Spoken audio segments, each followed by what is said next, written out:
Okay. Are we live? Yes, we are. Despite a bit of a delayed start. And you read right in the title. I do expect to finish Monika's route here tonight.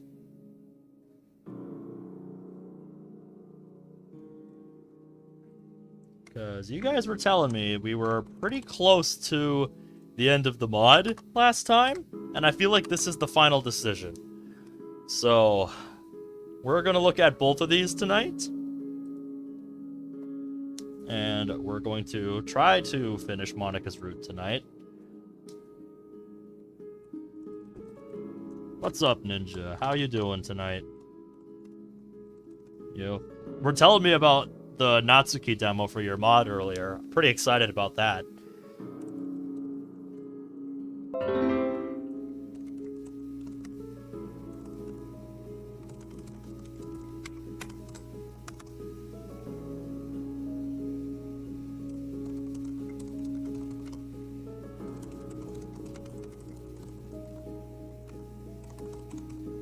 Apostrophe dog.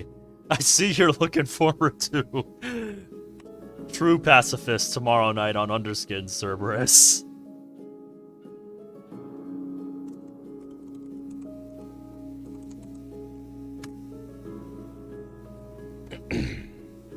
But how are you doing, mate? I know it's been a few days since I've been live. Never heard anything about that. Nothing at all. Has some flashbacks, so look out for those. That'll be fun. But yeah, if you're wondering why I haven't been too active lately for the last few days, wondering why I haven't done anything since Saturday, there's a reason for that.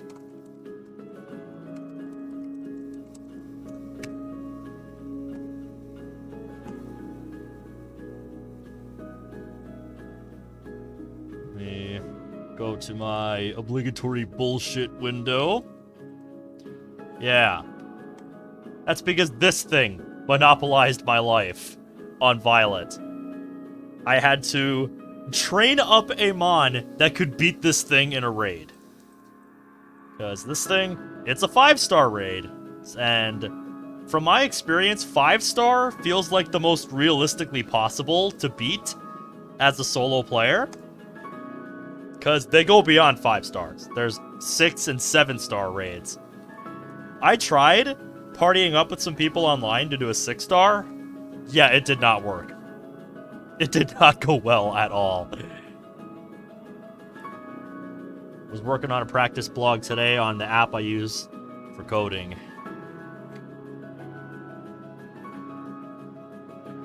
If we were to get a recap, you fell asleep on the last episode? Well, we ended off with this choice. We just fended off a literal fucking invasion of the facility that we work at. And now we just found out this girl here on the Monicam, my one and only love, has been kidnapped. They got her. My girl's been nabbed from the cabin. So now we have to go get her back. And if we go to the history here, we went to the son of a bitch that we interrogated.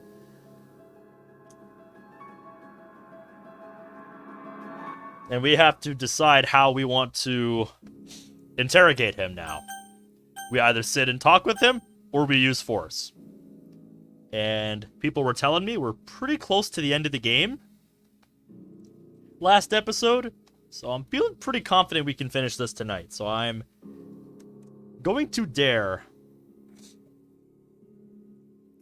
and I'm gonna say we're gonna look at both of these tonight, depending on how long it takes.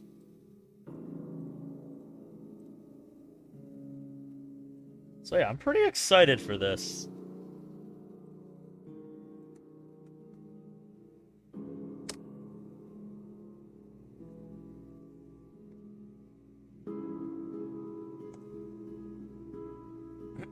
How the fuck did she get kidnapped?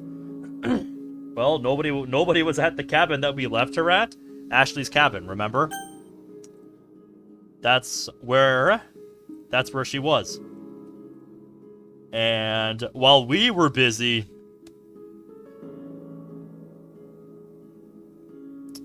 defending our facility from a literal fucking invasion, yeah, some people went to the cabin and they took her. So yeah, the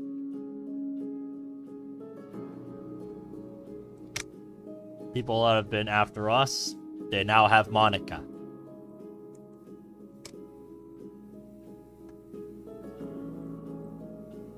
And after tonight's stream, look at I want to make sure you guys are aware. After tonight's stream, I'm gonna make a post on the community tab.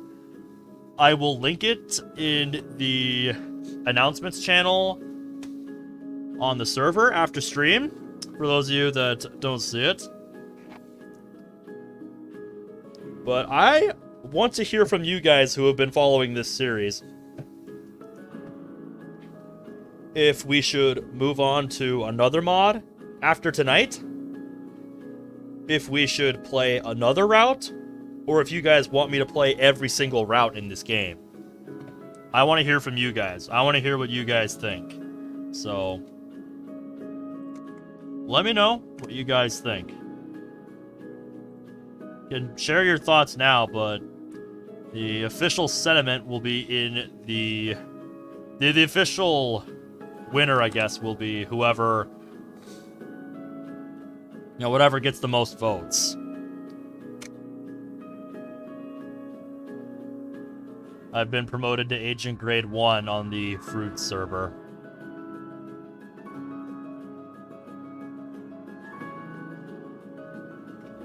How do you manage to make videos of multiple mods without changing the instance in a way that erases progress? What do you mean? Do I have multiple instances on my computer? Oh, like how I have Moss and this running? Do you mean? Because these are all, like, local copies on my computer. Running stemming from different places on my computer.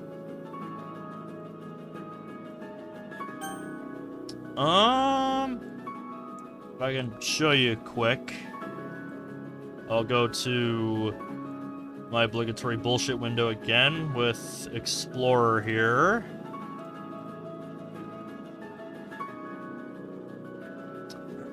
I have kind of this big-ass folder on my computer, which houses all of the DDLC mods that I still have. And I've got, some bigger folders like, shit posts and 18+, then demos for stream. But yeah. I kind of just have one big folder for all of my mods. Except for Moss here, that gets its own folder.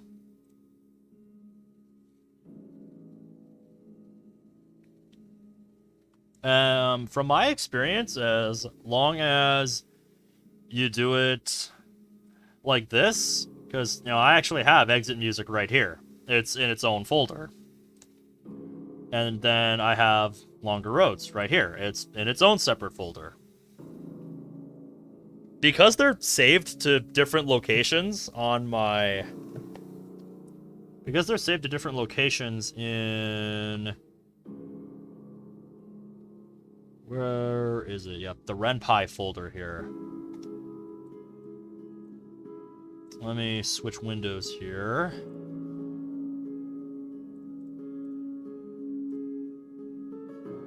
But yeah, basically, you can see...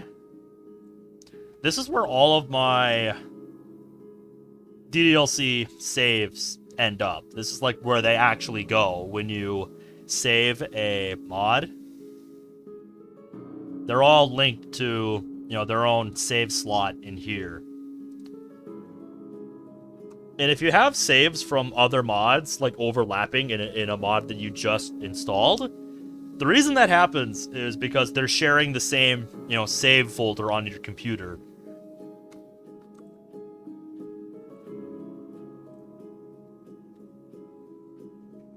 But yeah, basically from my experience, as long as you keep your files organized in a folder like this, I haven't had too many problems with being able to, just boot up whatever mod I'm looking at. Do you just repeatedly copy base game files and replace the files in each folder? That's exactly it. That is the standard install process for a mod. That is the standard install process. Sometimes it's a little more, there's a little more to it than that. Like, sometimes they need you to delete the first run file. Sometimes they need you to delete the scripts.rpa file because they have their own scripts file. I don't know, it's a bit of a Wild West landscape. But those are like the general things you have to keep in mind when you're installing a mod.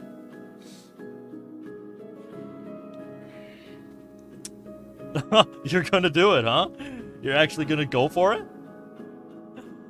I'm excited, Cerberus. That's awesome.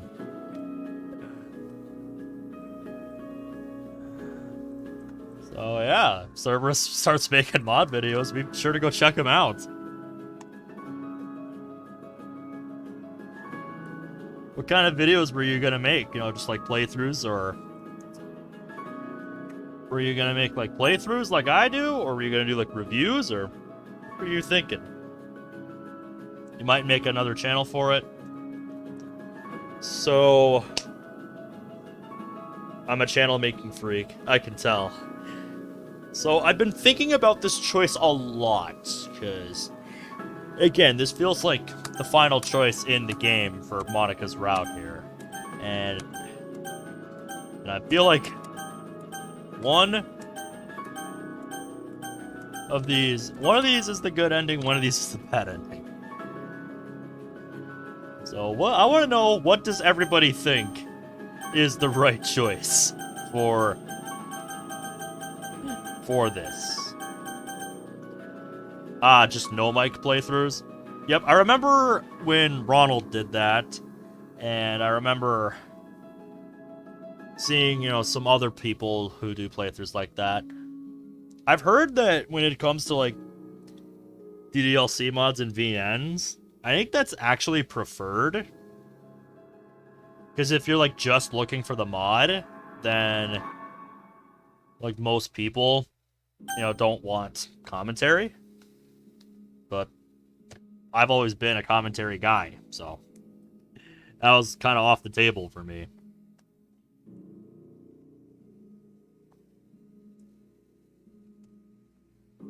The problem that I know some people who did stuff like that ran into is if you wanted to monetize your videos and you're like doing no commentary DDLC mod playthroughs, what Ronald found out the hard way is that YouTube actually, I think, removed his YouTube partnership, basically meaning he couldn't monetize his videos because his content was they said his content was super repetitive.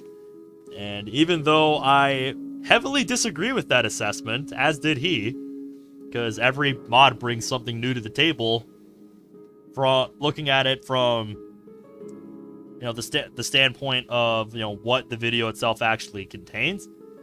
Yeah, I can see why somebody on the outside would say it all looks the same. It's like the same game. Yeah. And I was just talking about that, Zach. I know that's why.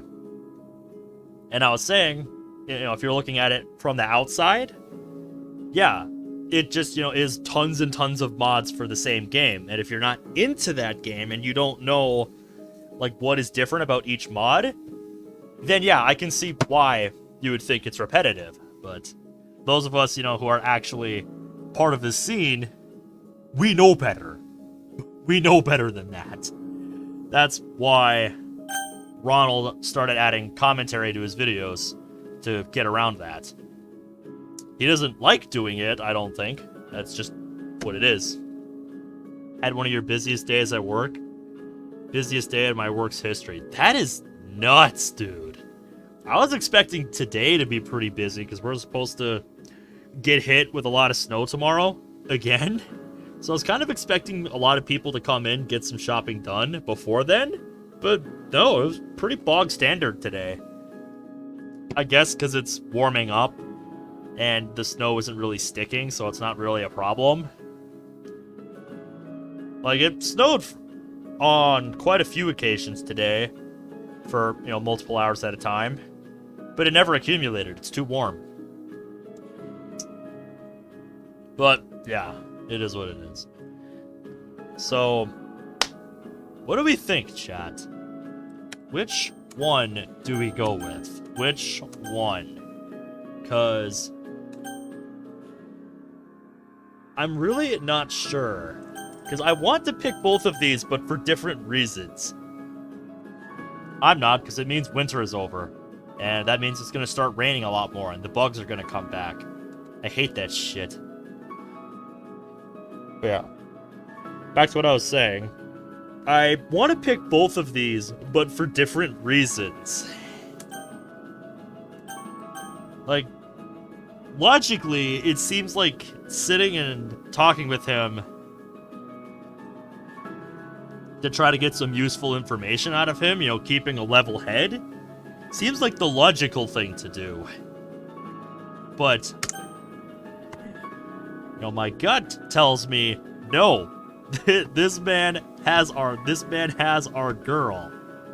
You know, this man's people kidnapped my girl. You are gonna get it. I'm gonna beat the shit out of you to make you talk, and I'm not leaving until you do. Did I ever tell you my job is at a movie theater? You might have. Yes, Zach.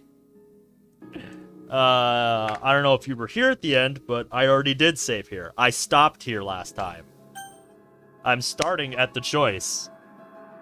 Because people were telling me I'm pretty close to the end of the mod, so I think we have time to do both of these tonight.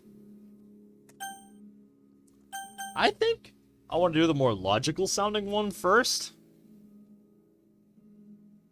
But then again, it's like, why, you know, should I try to be reasonable with him? Like I said, he has my girl. My girl been kidnapped. Can't take that sitting down. So I'm really torn here. The order ticket reader for food was glitching beyond belief, causing orders to get mixed up and a lot of complaints. Yeah, if only they knew the reason why. I feel for you, mate. My brother, before he, you know, came to us to work in the produce department, before COVID, he worked in a movie theater. And yeah, he pulled some long-ass days there. I think he enjoyed it while he was there, but once COVID hit, yeah, they closed because, like, nobody was going to see movies. So yeah, I'm really torn on what I want to do here. Because I can really, you know, go either way on this, depending on how we want to, you know, imagine, you know, just looking at it from both ways. I can see both of these being justified. That time was the first time I stayed at work till midnight, and you started at 4 in the evening. Yeah, I've done 4 to 12 shifts. I've done that. I've been there, mate. I've been there. I've worked those kind of hours.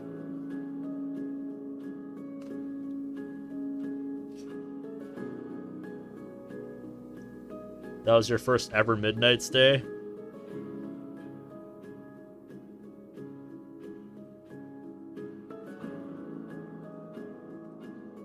Yeah, you'll have to let me know what you end up deciding, Zach.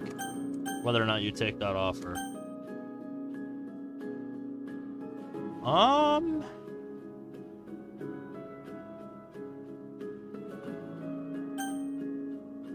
I think what I'm gonna do is I'm gonna go with the more logical sounding choice first. And if that turns out to be the wrong choice, then after we finish this out, we'll go back and see the other one. Despite the conditions. Yeah, always helps to have a good boss. It is a chair, mate. Zach's telling me we're pretty close to the end of this mod here. My girl's been kidnapped, and we have two ways we can interrogate the man behind the forces responsible for it.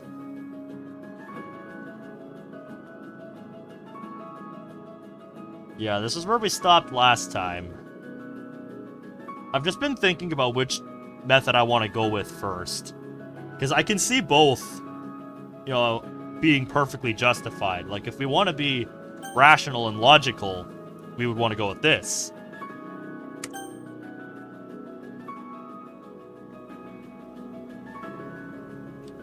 But yeah, if we go with this, it's like we're going, based on more of a gut feeling. Like, you kidnapped my girl. I am not leaving this room until you tell me, even if I have to beat the shit out of you. And yeah, I have to agree with you here. Mate, I'm at $17.40 an hour for a part-time position. And if I went up to full-time and I was only like at 20, yeah, I'd want more.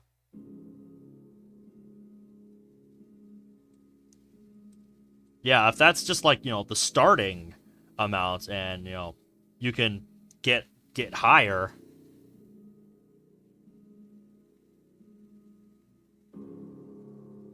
Yep, I remember you guys were talking about that in the main chat. But anyways, I'm gonna go with the more logical sounding option first. And if that turns out to be the bad ending, then just know I should have gone with my gut. Yeah, let's go with that. Perhaps if I change my approach, and gain some leeway against him and get him to talk. Oh, I know you would, Zach. And like I said, given the situation, it would be perfectly justified.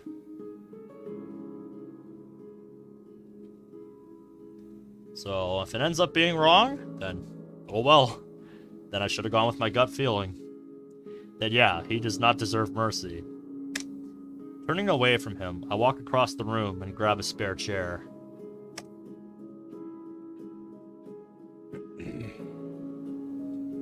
He curiously watches me as I bring the chair next to him and sit down in it.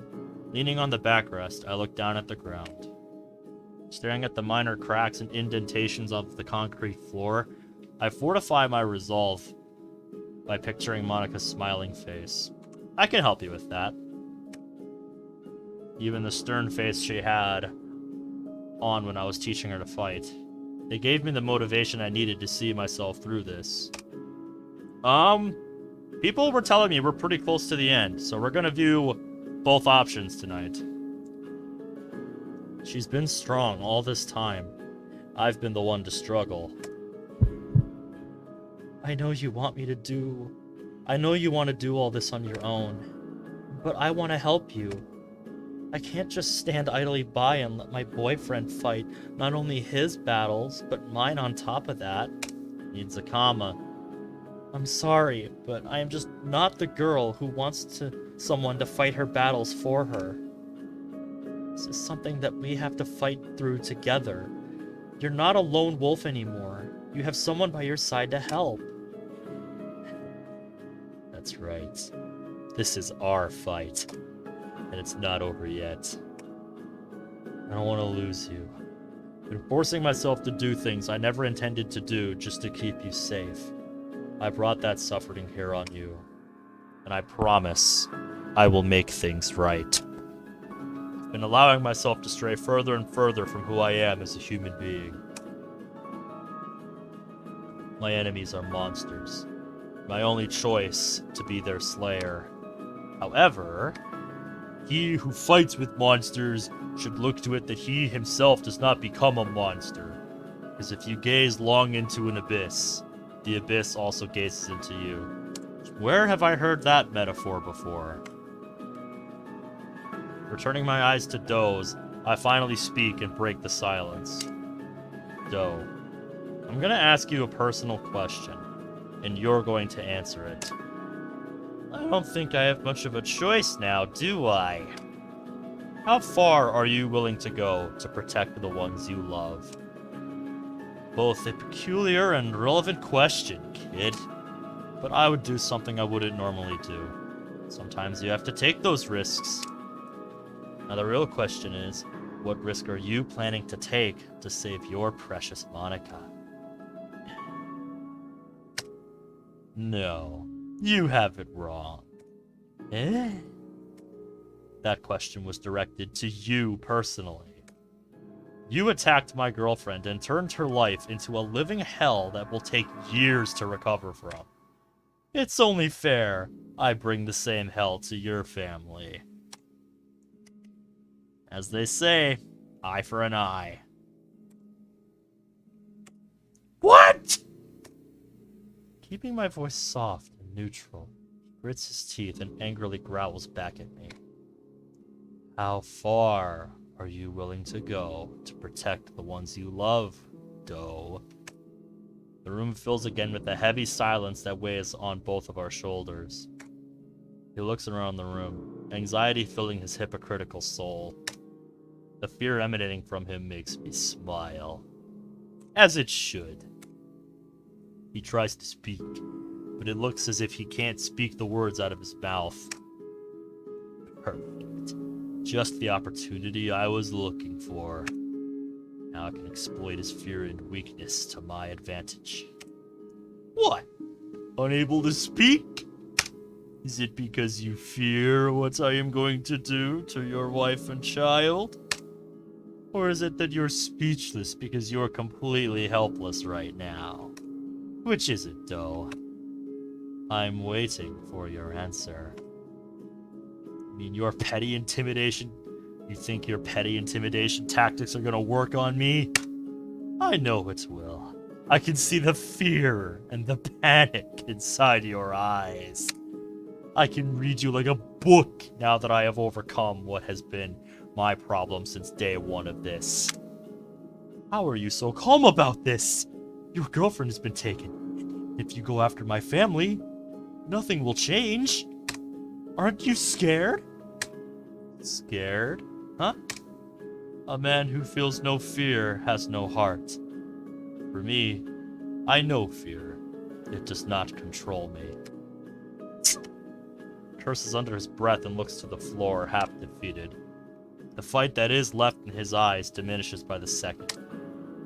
Reaching over, I grab hold of his hair and force him to look at me. There you go. Very nice. This is another reason why I wasn't leaning towards the more physical option. Because I felt like that would be playing right into his hands. You know what I mean? Like, that's exactly what he would want me to do. I'm only gonna tell you this once. And this will be your final opportunity to save not only yourself, but your family. Because I want you to know. I stare into his eyes and the coward within his soul. Tell me where they're holding Monika, and I will see to it your family is not harmed. But I refuse to say the same thing about you. Innocent people were hurt tonight because of you. And you're willing to hurt my family over that? There are others out there besides me that wouldn't even think twice about putting a bullet in your loved ones. You're lucky that I'm giving you this final chance. He shuts his mouth and deliberates internally about what to do. His facial expressions show me the varying levels of anxiety he experiences as he mulls it over, betraying his country for his family. Or he can remain loyal to his country and sacrifice the ones he loves. If he's a truly committed nationalist, then he would never betray his country, seeing them as a worthy sacrifice. If I were in his position, my answer would be obvious. Oh yeah. After a minute of tense silence hanging in the air, Doe looks back down to the ground and hides his face from me. Drops of liquid fall from his face and onto his torn and dirty suit. Can't tell you where Monika is. I refuse to. You are more despicable than I could have expected. I hope you're happy with your decision, Doe. Goodbye. He continuously avoids eye contact with me and cries silently. As I would expect a man who just sacrificed his family to react. Hey, Brad. Standing up from the seat, I head towards the door and leave him to reflect on what he has just done. What option did I pick? I'm trying the top option first. Closing the door to the cell and leaving the broken man behind, I turn and face Julia.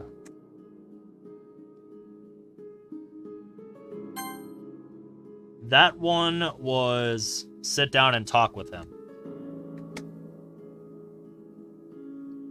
So we're seeing how that one goes first. He refused to give up the location. Even after we made our threat perfectly clear beforehand. And we pressed it. And yeah, we broke him psychologically. But yeah, he won't cough it up. So I know you know. We're gonna find out if this was the right one.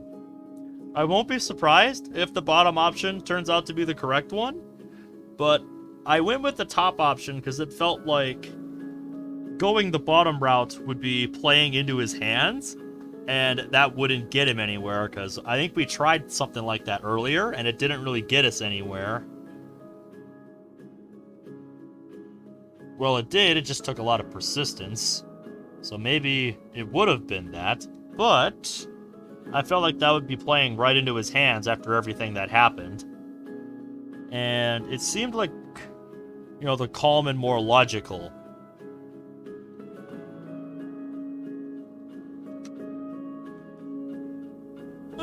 choice, so I went with that. Like I said, if it turns out to be wrong, then I know I should have just gone with my gut instinct. I'm usually one to try and fight that. So yeah, we'll see how it goes. We made the options clear, he just didn't make a smart decision. Is that a backhanded way of saying that this isn't it? But the fear I had when this all started is gone. Oh, I know. I know. It's like, yeah, all you have to do is tell us where she is, and nobody else has to get hurt. But no, you're such a fucking devotee. You think you're so good at this shit. You're so committed that you're like, no, I would rather my family fucking die than tell you where she is.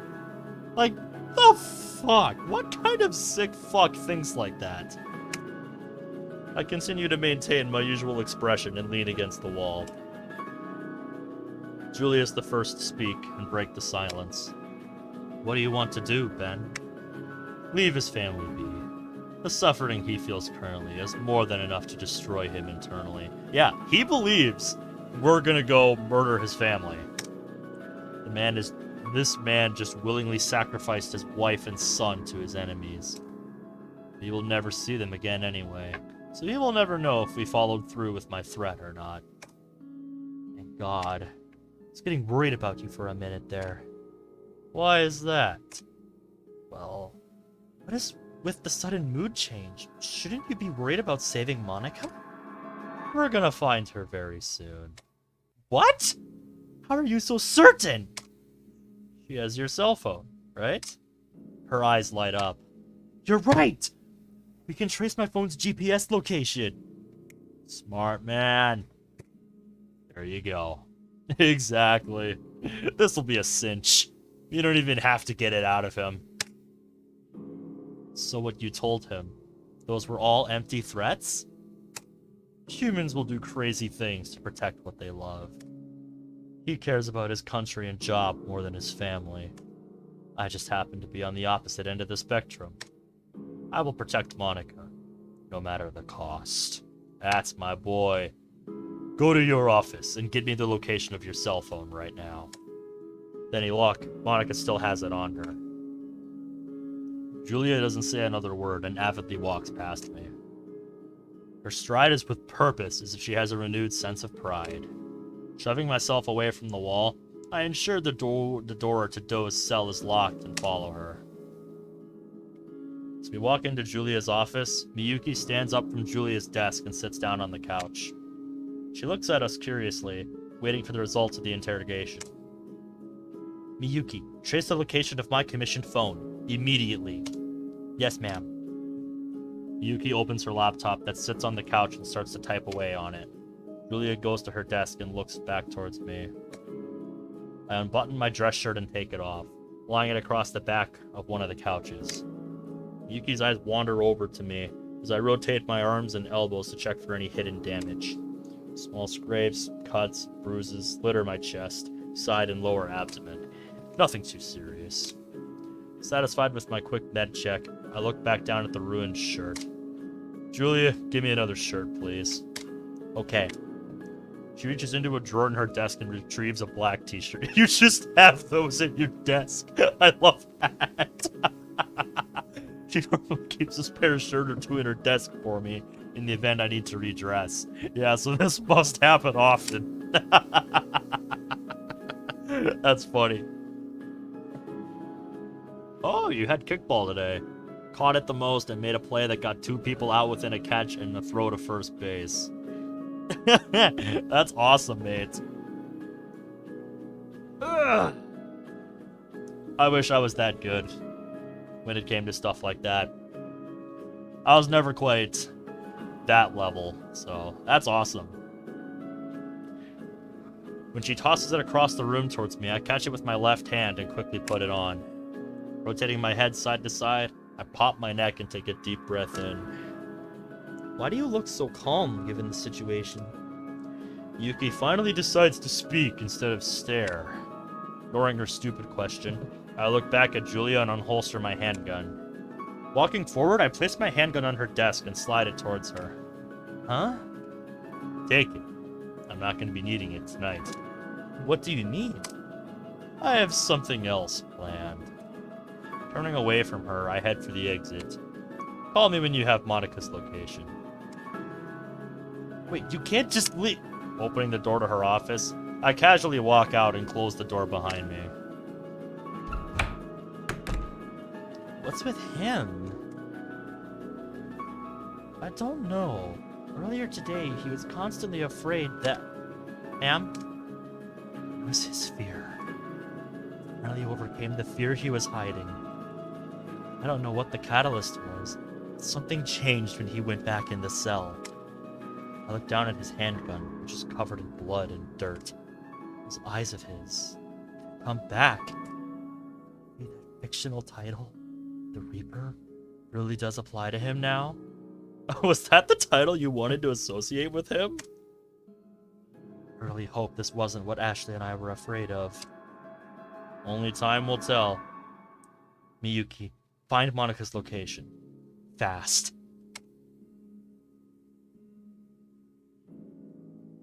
Am I cleared? Yes, nothing too serious here. The nurse feels around my back and my sides for any irregularities. Since I can't directly see or inspect my back properly, I came to the medical wing where the remaining staff gave me an emergency physical. The nurse from earlier immediately accepted my request. Yep, you're welcome. You're okay to continue physical activity. Why was this so important suddenly? I'm not finished with this night. What? After everything you did earlier, you're still gonna continue fighting? I have to save someone I love. I refuse to let anything stop me. She stops pressing against my back and walks in front of me. Her eyes meet mine and she smiles weakly. Thank you for everything earlier. Don't thank me. Standing up from the examination bed, I put my shirt back on and leave the room. As I walk toward what used to be the front entrance, my phone goes off. Answering it and listening to the caller's voice, I smirk when I hear the following words. We know where Monika is. I'm coming, Monika. Here we go. After Julia briefs me on Monika's location, I found out they brought her to the docks I had met Doe originally. Monika is still there, hopefully. They might be planning to call us and demand ransom for her. I'll make sure they won't have that chance. I'm gonna turn the music volume up a little.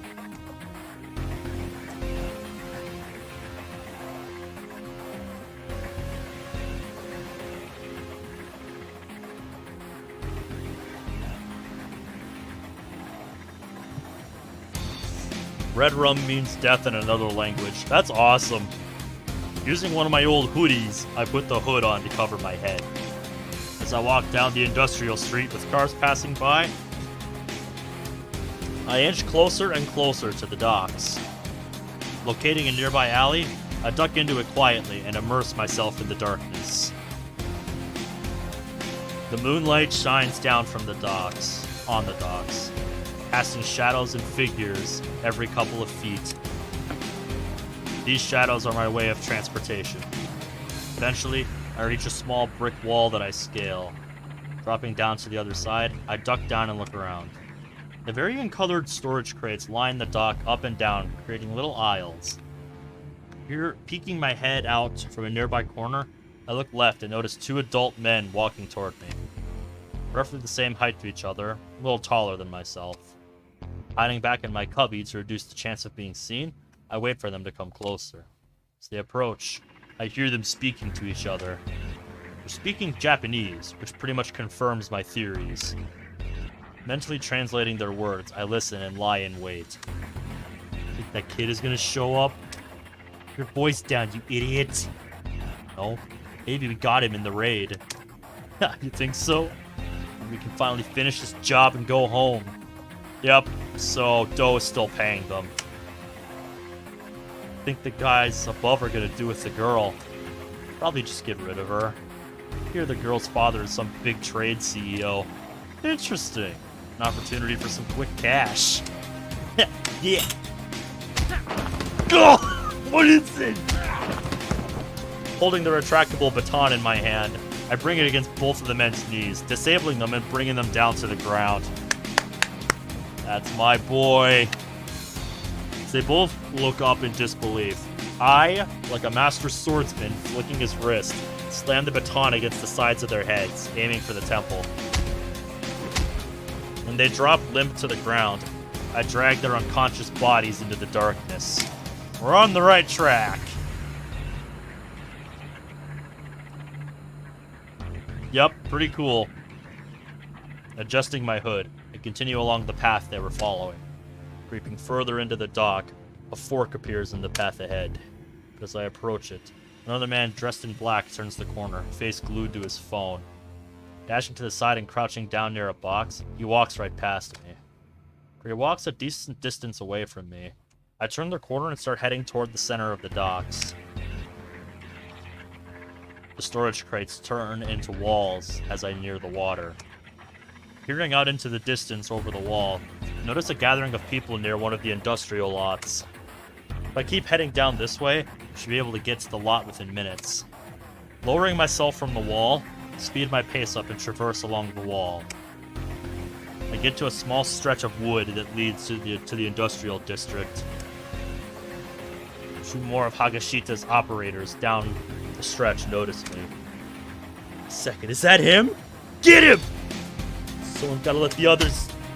Using the entire strength of my right arm, I slam the side of the baton against his head. He flies to the side and collides with the wall. The others try to reach for the handgun attached to his hip, but I start swinging my baton at him. Each swing forces his hand away from the weapon.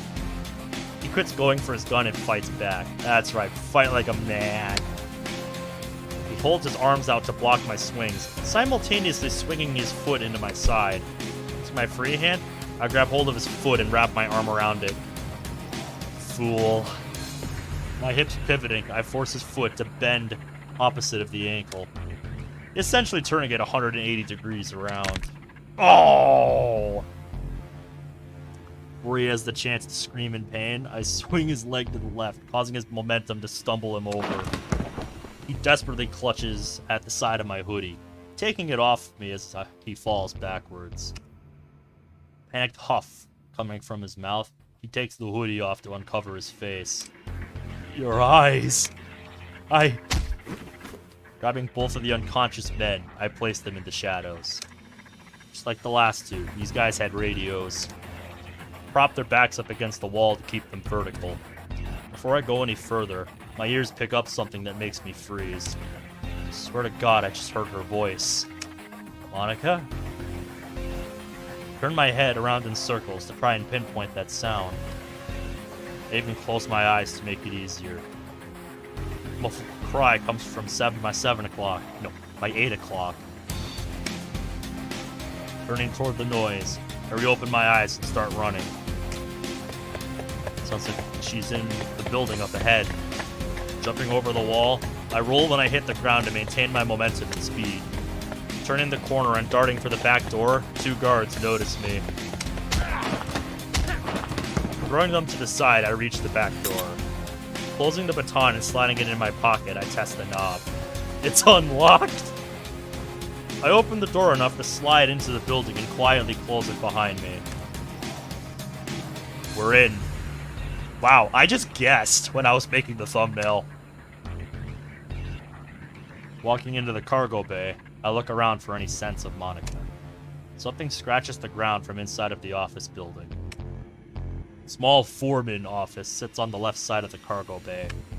Sneaking closer to the door, I peer inside one of the windows. Monika sits on the floor with her head facing the ground. Her wrists are tied together with a zip tie. Yeah, zip ties are pretty fucking strong, as I have learned from work. Yeah, I've seen it in both Vigilante as well as Secret Pain, so been a while since I've seen it. A single man dressed in professional clothes stands in front of Monika. Resting my ear against the door, I listen to what he's saying. That's why you're here, girl. To lure that kid here. Now stop stalling and call him already. We don't have all night. Yeah! I won't let you use me against him. I hate willful women. You're meant to be obedient and do whatever a man says. He rolls his sleeves up and looks down on Monika with an evil glare. You will not set another finger on her. What? Huh? The terrified guard turns around to face me. Yeah, you're getting a face full of fist, boy. Being no more than a foot behind him when he turns around, I reach out and grab his throat. He peers back into my eyes. I didn't hear the door open. Retrieving the baton's handle from my pocket, I swing it out with my right hand to extend it. I'm going to remember your face. Wah! Swinging my right arm, I cock the baton in the air. Slamming it against his skull, I let him fall to the ground. Ben? Kneeling toward her, I drop the baton and grab a small survival knife. Watch your wrist. When I say, I want you to lift your arms as fast as you can. Right. Press the knife, blade facing down against the zip tie. Now. She throws her arms up while I force the blade down. A sudden combination of actions breaks the zip tie and frees Monika. She immediately reaches out and wraps her arms around me. Are you okay? She nods while I visually inspect her arms and her face for any signs of damage. A few cuts, some scrapes, some bruises. Nothing too serious. Thank goodness. What about you? They told me some awful things. I'm perfectly fine. Looking around, I offer my hand to Monika. Yeah, don't thank me yet. We still gotta get out of here. Come on, let's get out of here. She accepts my hand with a warm smile. Thank you for coming. Wouldn't miss it for the world. Don't thank me for doing what I promised. Getting you out of here. And we're ending this. What about him? She nods toward the man on the ground. Leave him. He will be taken care of later on. Let's go. Right behind you. Recovering my weapon from the ground, I hand it to Monika. A weapon? You'll need it if I get overwhelmed. She grips the baton in her hands fearfully. Walking to the door of the office, I pull it open and exit the room and into the warehouse. Why would you not just go out the door you came in? If it was just those two guards back there? Go out the way you came. That's what I say. Something catches my eye to the left. Oh, absolutely. It would be a nice little attention to detail moment, Zach. Turning my head enough to capture them in my peripheral vision, it's a guy pointing something at my head. Pushing Monika back into the office with my left hand, I pivot my upper body to the right. A deafening explosion goes off near the left side of my face. Hot gases expel from the barrel of a firearm and blast my face. My left eye practically scalding and impairing my vision, I reach out and grasp my assailant's arms. Throwing my knee into his abdomen, I throw him over my shoulder and contort his arms behind his back. Kicking him in the back of his neck, he falls limp. Ben, are you okay? I'm fine! Blinking my eyes several times to rehydrate it. My eye. Toward the intense stinging pain coming from it. For a second of the unbearable burning, my eye begins to regain its vision. She places her hand on my back and checks my ear. That was close. I didn't notice him when I did. Hearing the quick patter of incoming footsteps, grab Monika's arm and begin to lead her toward the exit. Stopping short before the door, I wait for our pursuers to enter. As the door swings toward me, I lift my leg and kick against it. The sudden force from my kick sends the door crashing into those on the other side. Very nice. Running outside, I grab one of the guards and throw him over my shoulder. Monika walks outside and swings the baton at someone coming in from our left. She manages to swing with a good amount of force, too. The guy drops to his knees after it slams into his shoulder. Kicking the man to the ground, I hear several more pairs of footsteps running towards us. We need to move. Now. Grabbing her wrist again, I run to the back of the lot toward the water. Scaling down the stairs and across the long, narrow stretches of wooden paths, we start to near the edge of the Maritime District. Oh yeah, absolutely, Zach. Hearing running in front of us, I dart to the right and lead Monika back up some stairs into the aisles of storage containers. Returning another series of corners, find ourselves at an open stretch that leads to the water. Several armed men start to surround us, leaving our only option the sea behind us. Yep. We can't jump from here. Wreckage and debris are a hazard if we do. Well, what chance would you rather take? The men with guns or that? The armed men close in on us, but a single man in a suit steps out from the mass. Well, this is a surprise. I remember this man. Hanzo Hagashita. Prime Minister of Japan. Never thought the big man himself would come down here just on my account. He softly gestures his index finger toward me, a soft smile on his lips. You're a tricky one. I felt that since this was taking a bit longer than I had anticipated, I needed to intervene. That was pretty ballsy of you. What if I were to shoot you right now? Granted, that would serve as death for me, but you would also fall too. I do not doubt that if you were to quick draw a firearm, I would die. But I didn't get to where I am today because I was fearful. That's one thing we have in common, right, Ben? With that, I've learned there are always going to be threats against you. With this world, you need to be strong to survive. So I take care of the threats against me. If it's from some lower-class citizen with no true influence at all, or a foreign agent who got involved in something he never was meant to. So you had no problem hunting down an innocent girl just to keep her father quiet? Not at all. He looks out to the sea behind me. I've lived a life of constant progression. I was born into the family of an avid and dedicated politician.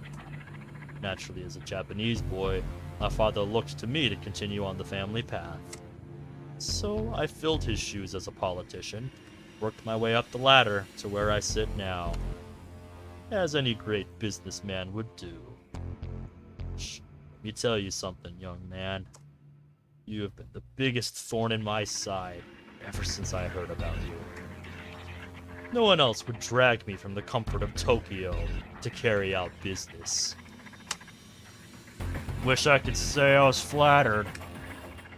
Now, with that said, all of the armed men start walking towards us. Stepping in front of Monika and keeping her back with my arm, I prepare for whatever happens next. Ben, stay behind me, Monika. I can't take them all on at once. I could probably take the first 3 on the left and the others before the others can get me. But I need to buy enough time to give Monika a chance to run away. Keeping my stance, I stare at each one of them in the eyes. My final gaze landing upon Hagashita. He and I share a long stare until he raises his right hand and prepares to snap. No, damn it! Snap. Monika flinches and hides behind me, but I freeze my body in position, regardless of what's going to happen. Yes, he does. All of the men lower their firearms and step back. What a resolve you have. Seconds before death, you maintain your status quo, never faltering for even a second. That gaze, the most hardened of warriors fearful. No, you could potentially be an asset to me. You were just gonna kill us? What changed your mind? Your versatility. Knowing how strong your integrity is, you won't buckle under the most demanding of stress. You're not only capable of defending against a lethal special operations strike force, you can also be a ghost, taking out a large number of my guards here completely silently. Not killing a single one, mind you. Your set of skills are much more impressive to behold in person. So, hear me out for a proposition. I remain silent, ready for anything to pop off suddenly. Take your girlfriend and leave? That is a gesture of goodwill from me. However, we are going to call on you one day. Who knows? If you happen to help us out when we need it, I may provide you a personal favor. And what would that be? Extending our umbrella of protection to dear Monika here. Continue to do things for me, and I'll make sure she's kept safe from now on. How can you even think of asking someone like me this question? Give it some thought. You never know. You may need it in the coming years. The chuckle, he turns around and waves his men off. You'll hear from me again soon, Ben. They all walk towards several incoming SUVs posted on the road ahead. When they get in the cars, they don't take any extra time waiting around and immediately leave. Why did he spare us? What does he mean that they will call on me for a favor? Is he that cocky to let me go after learning everything? What a real piece of scum. Monika's hands on my shoulders caused me to turn around. Ben, is it over? The sky starts to glow blue as the sun rises from the darkness. It's dawn. nearly succumbing to the overwhelming wave of emotions coursing through my veins. I looked back into Monika's emerald eyes. Yes, Monika. It's over.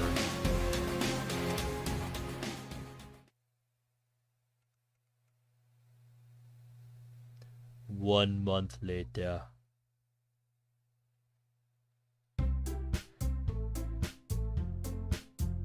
Oh, he got it working. Nice. Good deal, Zach.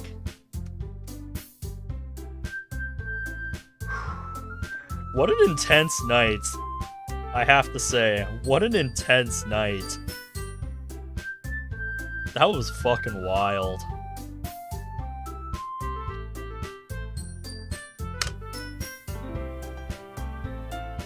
I want to know what's gonna happen next.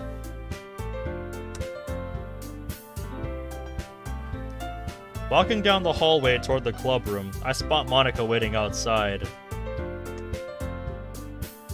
You have now reached the good ending.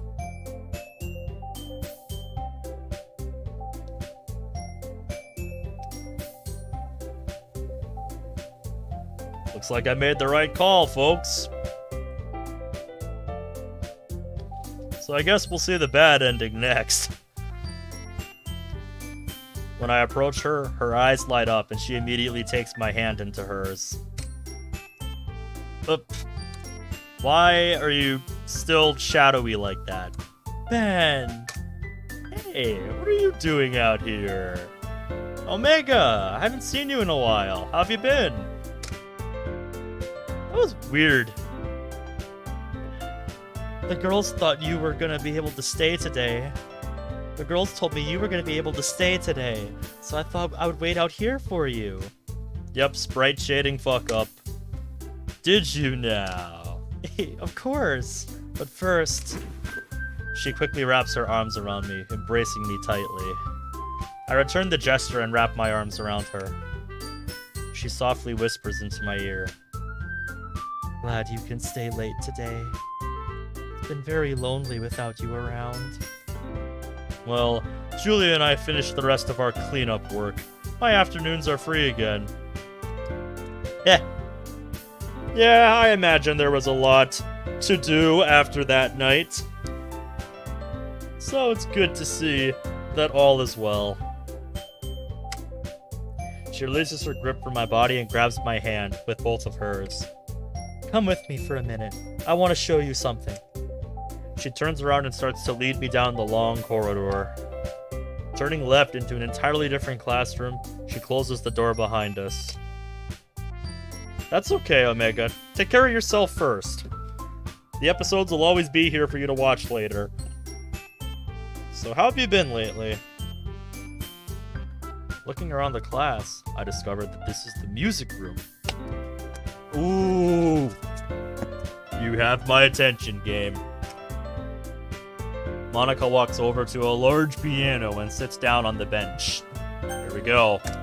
So, over the last few months, I've been practicing piano. She meets my eyes a couple of times and flashes a hot smile. I know. I don't think I'm very good at it yet, but I practiced real hard on this song. Because it's for you. Monika's delicate fingers start playing the piano. Immediately, a beautiful melody starts to fill the room. All the way up for this. Knowing that she made this song for me makes my heart instantly feel as if it had been awakened from a long slumber. Over the last month, I haven't been able to see Monika much once everything was settled. I informed Julia of what happened with Hagashita. She's been working closer with the upper admin about what to do going forward. A little too much.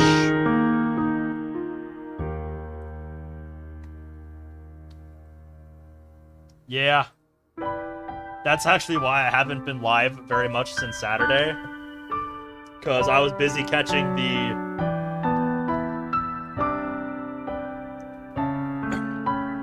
Yep, I was busy catching the event raid mod.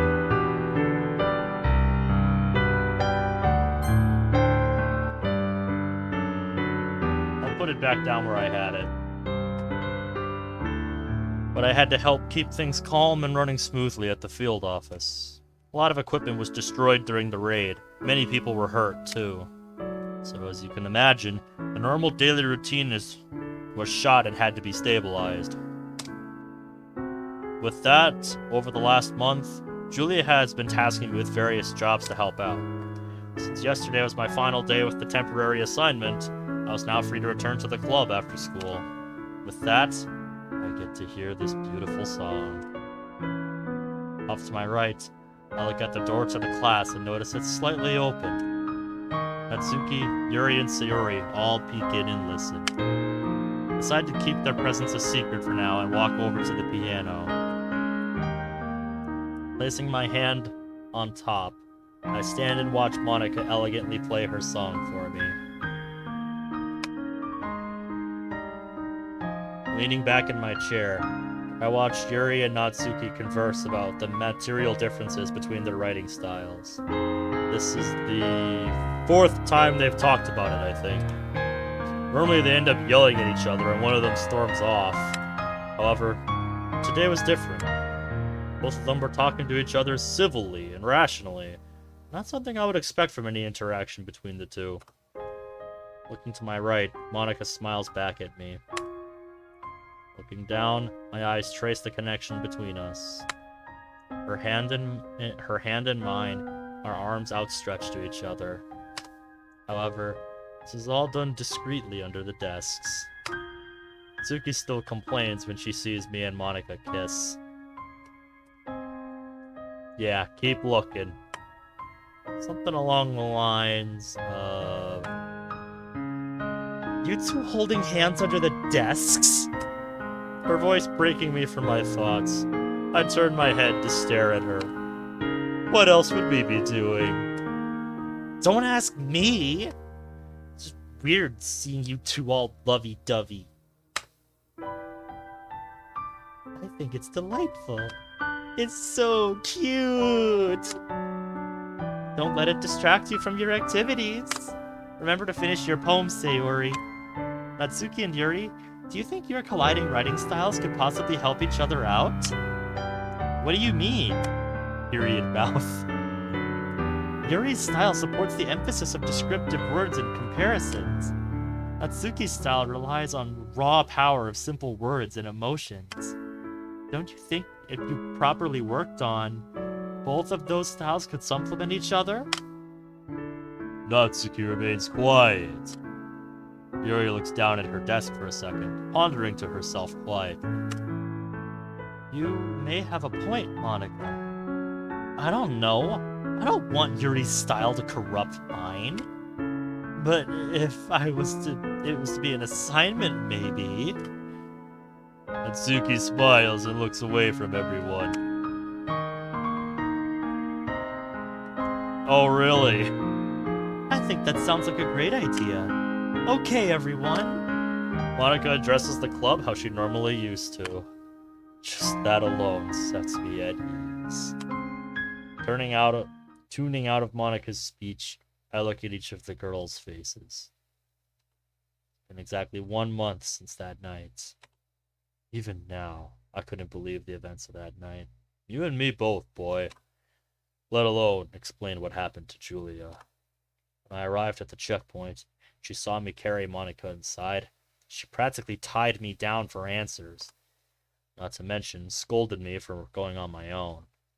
But after explaining what exactly Hagashita told me, she seemed to lessen up.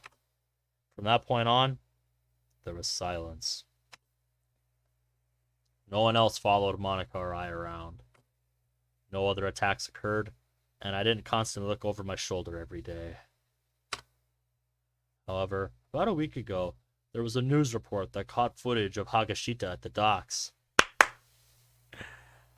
Get fucked, idiot. Naturally, the press went on a frenzy and had a field day with prying at the man's secretary. When Julia informed me of the report, I couldn't stop the cocky grin that formed. He did that directly to himself. I'm not responsible for that. So after some time of peace and quiet, I began to lower my guard, but returns no more than a few minutes later. I can't let myself be vulnerable to any more threats. Whenever I have my guard down, something happens. So I push the risks aside, retain my guard at all times. That isn't all bad. If it's for a purpose, then I don't mind spending my time doing it. Word, boy. Word. My purpose now is to continue my existence with her. All of a sudden, my commissioned phone rings.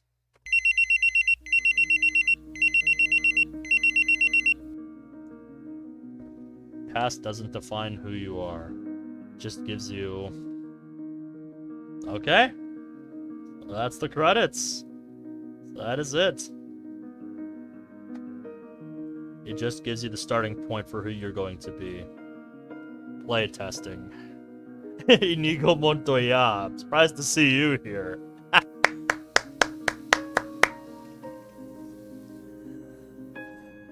Good job, you guys. Good job.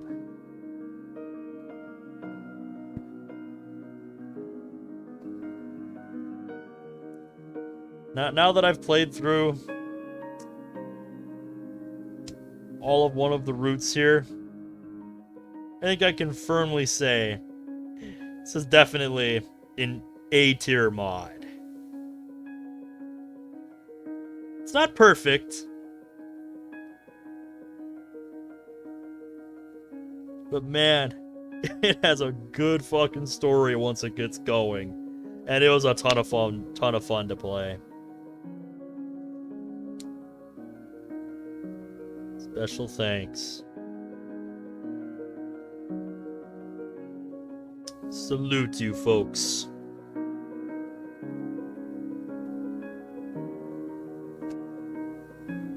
Runner-up Mod of the Year 2018. Best Unique Innovative Mod. Best All-Rounder 2018. Yep.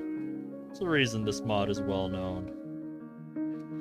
I am going to play that. Playing this has made me want to play the Fruits of Grisaia. Because seriously, if the mod is this good, story-wise, I gotta know how that shit ends. I've gotta play the actual game now. I'm too intrigued. That'll be a series I'll never finish. Yeah, I've heard it's pretty damn long. Yeah, 50 hours. So yeah. It would undoubtedly take a long-ass time. But I think it'd be worth it. Maybe I'll play it on my own time. I don't know. It wouldn't feel right to do that, though. MCU X DDLC mod? Surprised we don't have something like that. So, anyways. Now that we've seen the good ending, it's time to see what happens if we play it into his hands and let our guard down. Just went ham on him, as my gut wanted to do.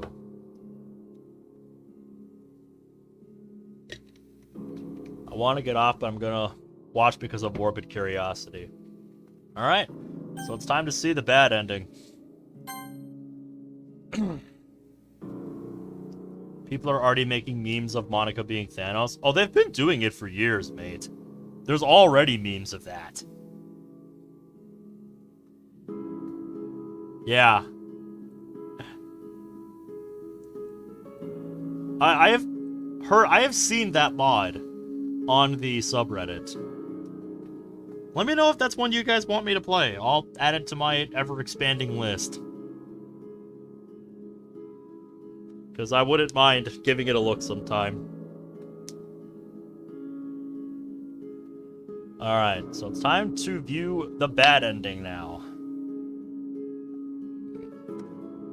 This is going nowhere. You think I should wait? Okay. Fair enough, Brad. I'll take your word for it. This is going nowhere. If I want to save Monika, I have to force him to talk. Gritting my teeth, I turn around and walk out of the room. What? Giving up already? Ha, are you serious? Stupid kid. See? We're playing right into his hands. After gathering some supplies, I return to the room with a bucket filled with several items. Yeah, we're gonna do the same thing we did before. Setting the bucket down next to the door, I walk over to the opposite side of the room. Grabbing a foldable table and stretching it out, I lock the legs in place and push it so it sits against a corner. Returning to the bucket, I delicately reach into it and pull out several neatly wound ropes. Doe sits and watches me. Big man, talking shit just a minute ago, eh? You'll regret your entire life when I'm finished with you. Securing the table in place with some clever tie-down, I turn around and look Doe in the eyes. Tell me where Monika is. Ha! You! Slamming my right palm against his cheek, he jerks to the side. I don't want to hear your snarky comments anymore. I'm done playing games with you. Grabbing his face, I force him to look me in the eyes, injecting the disdain and anger I have into his soul. As his eyes stare into my pupils, beads of sweat starts to form on his head. Grabbing his collar, I start shaking him back and forth violently. I can see why you would pick this one, Zach. This is gonna be your final chance to tell me where Monika is without getting hurt. He tries to make eye contact with me again as I shake him, but fails to control the direction his head flies in. Without a doubt, he has whiplash right now. Whiplash isn't gonna get me my girlfriend back. What up? Pulling him forward with great strength, the chair tips and he starts to fall. Stepping out of the way, I watch him fall to the dark and cold concrete. Ugh! Grabbing the back of his chair, I force him to sit upright again. You gone mad? You can't do this to... I can do whatever I want with you. Taking a step back to get some distance, I walk toward Doe and kick him in the abdomen, knocking the wind out of him and throwing the chair backward.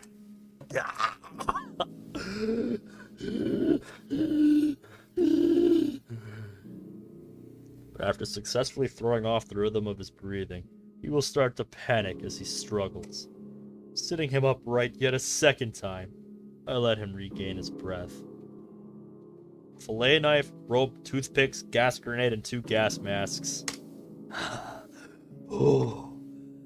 Standing over my prey and looking down, I watch as it squirms in pain. This man, the amount of pain he has caused in his lifetime is much greater than anything I could ever reciprocate to him. Maybe he's locked in here with me for a reason. Maybe this is his punishment. Lowering the tone of my voice, I grace his ears with the disturbing sound of a soft but threatening voice. Yeah, you go, Zach. Where is she?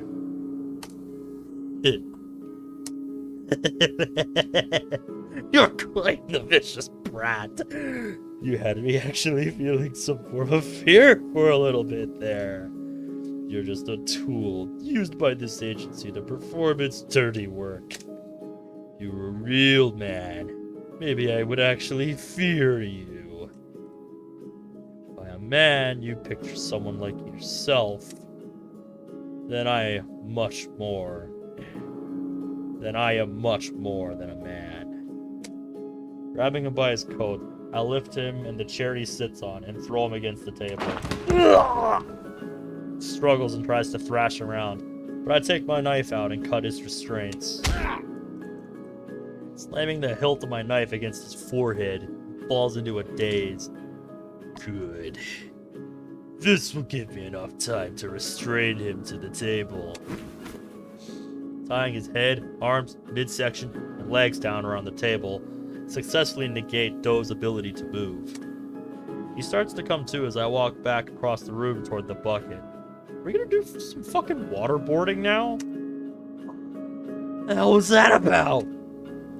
Remaining silent as my fingers touch the ice-cold handle of the bucket, I lift it and bring it over to the table. What are you doing? Out of the old metallic bucket, I grab a blowtorch that can be propped up with a custom-fit stand. Oh shit! That's not what I thought at all.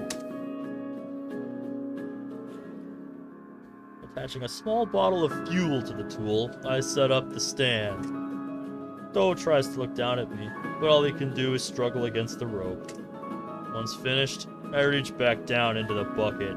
Well, yeah, I'm with you, Brad. What the fuck? I pull my hand out a few seconds later. Fresh blood drips from the side of my ring finger. Directing my gaze onto Doe's eyes, I prop the torch up and ignite. The powerful flame comes out in fiery glory. Adjusting the nozzle, I make the flame moderately small. Reaching back down into the bucket, I grab onto something and pull it out. Yes, it is. I imagine for our boy here, no bridge is too far to save the one he loves. This is what happens if we don't temper ourselves, boys. When Doe's eyes focus on it, they widen. Doing with a rat. Staying silent, I place the rat back into the bucket and continue adjusting the flame. Once I'm satisfied with the size, I set the stand a moderate distance from Doe's abdomen. Next, I turn the bucket upside down and I make sure the rat remains in the bucket. What are you doing? Stop! Why do you seem so surprised? Didn't I tell you earlier you had your final chance? You refused to tell me where Monika was. The rat that is in this bucket is going to be trapped. With the blowtorch in position, the flame will gently hit the side of the bucket. Of course, the temperature of it will gradually warm up, causing the rat to force its way out. As the rat digs into Doe's flesh, he'll be unable to stop it due to his restraints. Before I turn the torch toward the bucket, my commissioned phone rings. Pressing the handset to my ear, I cautiously listen. Ben? Monika! Where are you? Say it! Loud crash happens from over the phone. Monika screams in pain. Say it! Ben, I'm at the docks. They said... She hesitates her next words.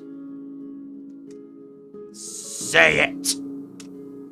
They said to surrender yourself, or they'll kill me. Very interesting difference here. So in this ending... Yeah. So in this ending, she cracks under the pressure. Which, I mean, fair enough.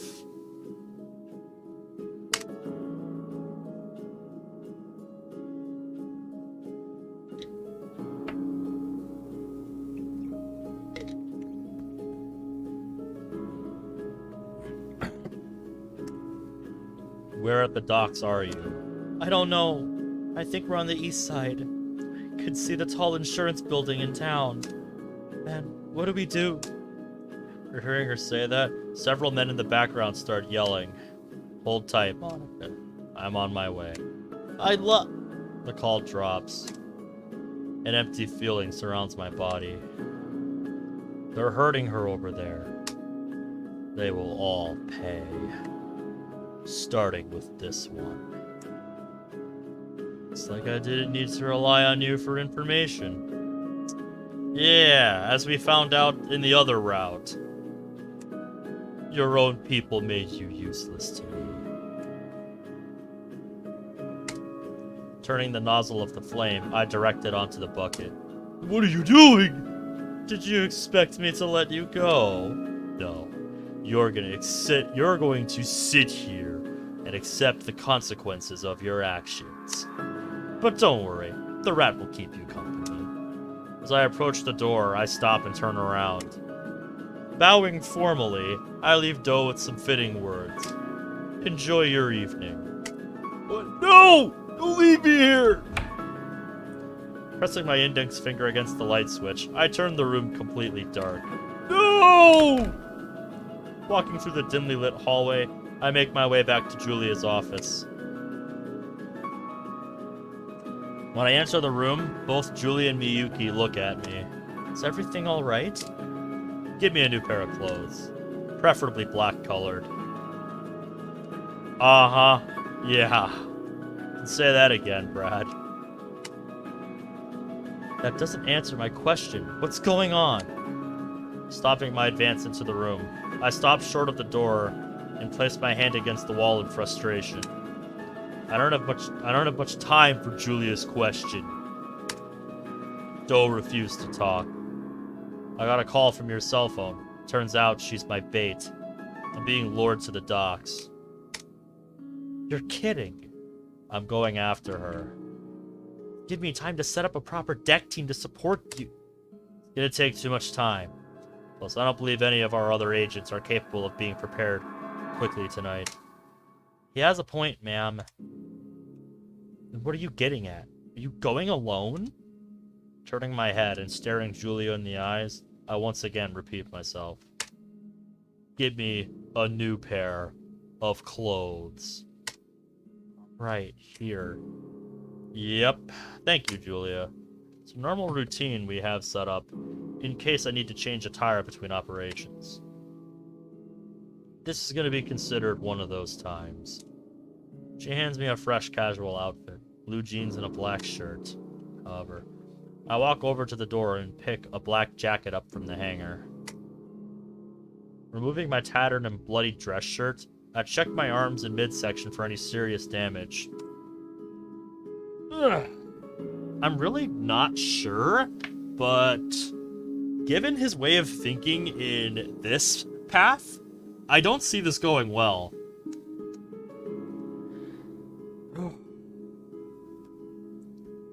Because this guy is not thinking rationally. That and the situation is different because Monika caved and called him. And they actually, got something useful out of her. So that also changes things. But yeah, I don't see this going well. He's not, going in there just, to get in, get Monika, and get out. It feels like, he wants to personally slaughter every one of them. So, yeah, I don't see this going well. I catch Miyuki glancing at me and hiding her face. Normally, I would find this a perfect opportunity to humiliate her and call her out. But right now, I couldn't care less. She's just another pawn being used. I've chosen not to use her today. I mean, use? Yeah, not to murder, to kill. After being dressed, I count out my remaining ammunition and request a resupply.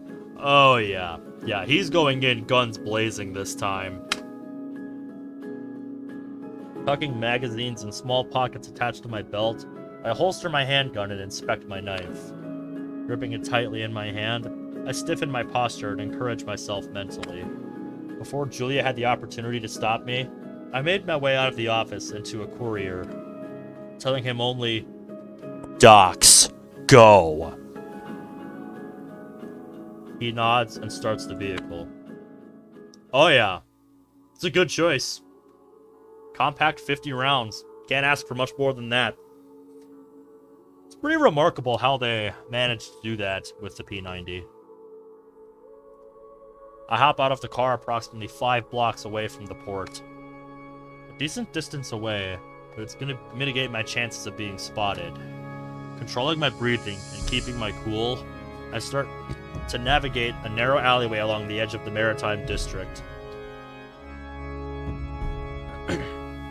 Oh, yeah. Because it's not a submachine gun. It's a personal defense weapon, and those have to use a higher caliber to be able to pierce armor. Thank you, ahoy. Call of Duty Modern Warfare style. I now remember why I both love and hate this bad ending. We'll see what happens here. Using one of my jackets, I put the hood on to cover my head. As I follow the narrow path, I find myself creeping directly up to the outer walls of the cargo bay of the docks. Yeah, I know it's not like a rifle. Yeah, I know, Brad. It's not, you know, like a rifle round, a full-on rifle round. It's kind of an intermediate caliber. You know, kind of in between a typical 9mm pistol cartridge and a typical cartridge you'd find in an assault rifle. Yeah, I remember from Ahoy's videos. It's a smaller projectile. It's a smaller projectile, though, but it travels much faster than a pistol cartridge. And so it can pierce armor. Oh yeah, I would never want to get hit by a slug, dude. Solid slugs are fucking menacing. The moonlight shines down and cascades shadows and figures all around the area. These shadows are going to be my method. Eventually, I reach a small brick wall that I scale. Only a sniper rounds would do more damage? Yeah, you think? Like Ahoy said, if you're lucky, you might never hear the shot. Dropping down to the other side, I duck down and look around. The varying colored storage crates line the docks up and down, creating little aisles. Yeah, we've seen this before. I wait till they cross in front of me. Yep, we've read this already. He has to show up, or we kill the bitch. If he was smart, he'd leave her to die. What is this? Leaving both of the bloody corpses behind, tighten my grip on the knife and move through the shadows. Nearing a fork in the path ahead, another one of Hagashita's guards walks around the corner. Dashing to the left, crouched close to the pseudo-wall made by the storage containers. His face is glued to his phone, so he nearly walks past me. All of them will pay! Peeking at both paths ahead of me, one leads into the industrial area of the docks. The other leads me toward the outskirts. Turning left, I follow the path until I notice several more guards ahead talking in a group. Slowing the pace of my walking, I kneel to the side and contemplate. There are 3 of them, and none of them look on alert. So they must not be expecting me for a little while longer, eh? Slowly removing a magazine from my belt, I toss it up and quickly catch it. Selecting my target, I aim toward the guard on the far left. Yeah, that's pretty crazy. Throwing the magazine as hard as I can, I watch it soar towards its destination. Crashes against his head, stumbling it backward. Just as quickly as he stumbles, I dash to his side and force my knife through his neck. The other 2 guards jump in surprise. Swinging my midsection to the right, bring my left foot against an incoming guard. Upon making contact with his face, I reach my hand toward the ground to stabilize myself. Drawing my foot from this oaf's neck, I swing my legs back to throw me right side up. For landing, I throw my right wrist out to block an incoming swing. My wrist makes contact with the guard to my right. Adjusting my grip on the knife, I angle it downward and slash. Ugh! Slicing through a good chunk of his arm, I use my free hand to throw him over my shoulder. Holding onto his arm, I pull him back at just the last second. The small of his back crashes against my knee. The impact would make him gasp out, but the man I had kicked tries to pick himself up from the ground. He turns his head up to stare at me. I slam my foot down on his skull. Flicking the blade of my knife to get excess blood off, grab my magazine from the ground and continue toward the industrial area. Fucking ruthless. Fucking Christ. Reaching a small chain link fence, I peek through it. Clear. Scaling the fence quickly and quietly, I land inside of a business's yard. Keeping to the shadows, I make my way to one of the roads Foster and I came from earlier. Sure enough, there are stairs that lead me to the warehouse. The sound of cars passing behind me as I make my way down masks the eerie echo of the stairs. Finally getting to the bottom of the staircase, I kneel down and check my jacket. It's covered in blood. In the dark moonlight, it would be difficult to distinguish as such. Looks like a half-decent design. However, I'm gonna be in a much more public area now. I can't afford the risk. Taking the jacket off and throwing it over a nearby wall and into the water below, I make my way toward Doe's warehouse. 2 more guards sit outside of the fence where Foster and I originally entered. They're so distracted by talking to each other that I can quickly jump over a nearby wall. I'm gonna have to climb up. Sheathing my knife, I look up at the building before me. The warehouse is directly behind it, so if I can get myself up here, that'll make this a lot easier. Quickly surveying the property, I notice a power box located near the back of the building that'll give me enough height to reach the siding of one of the windows.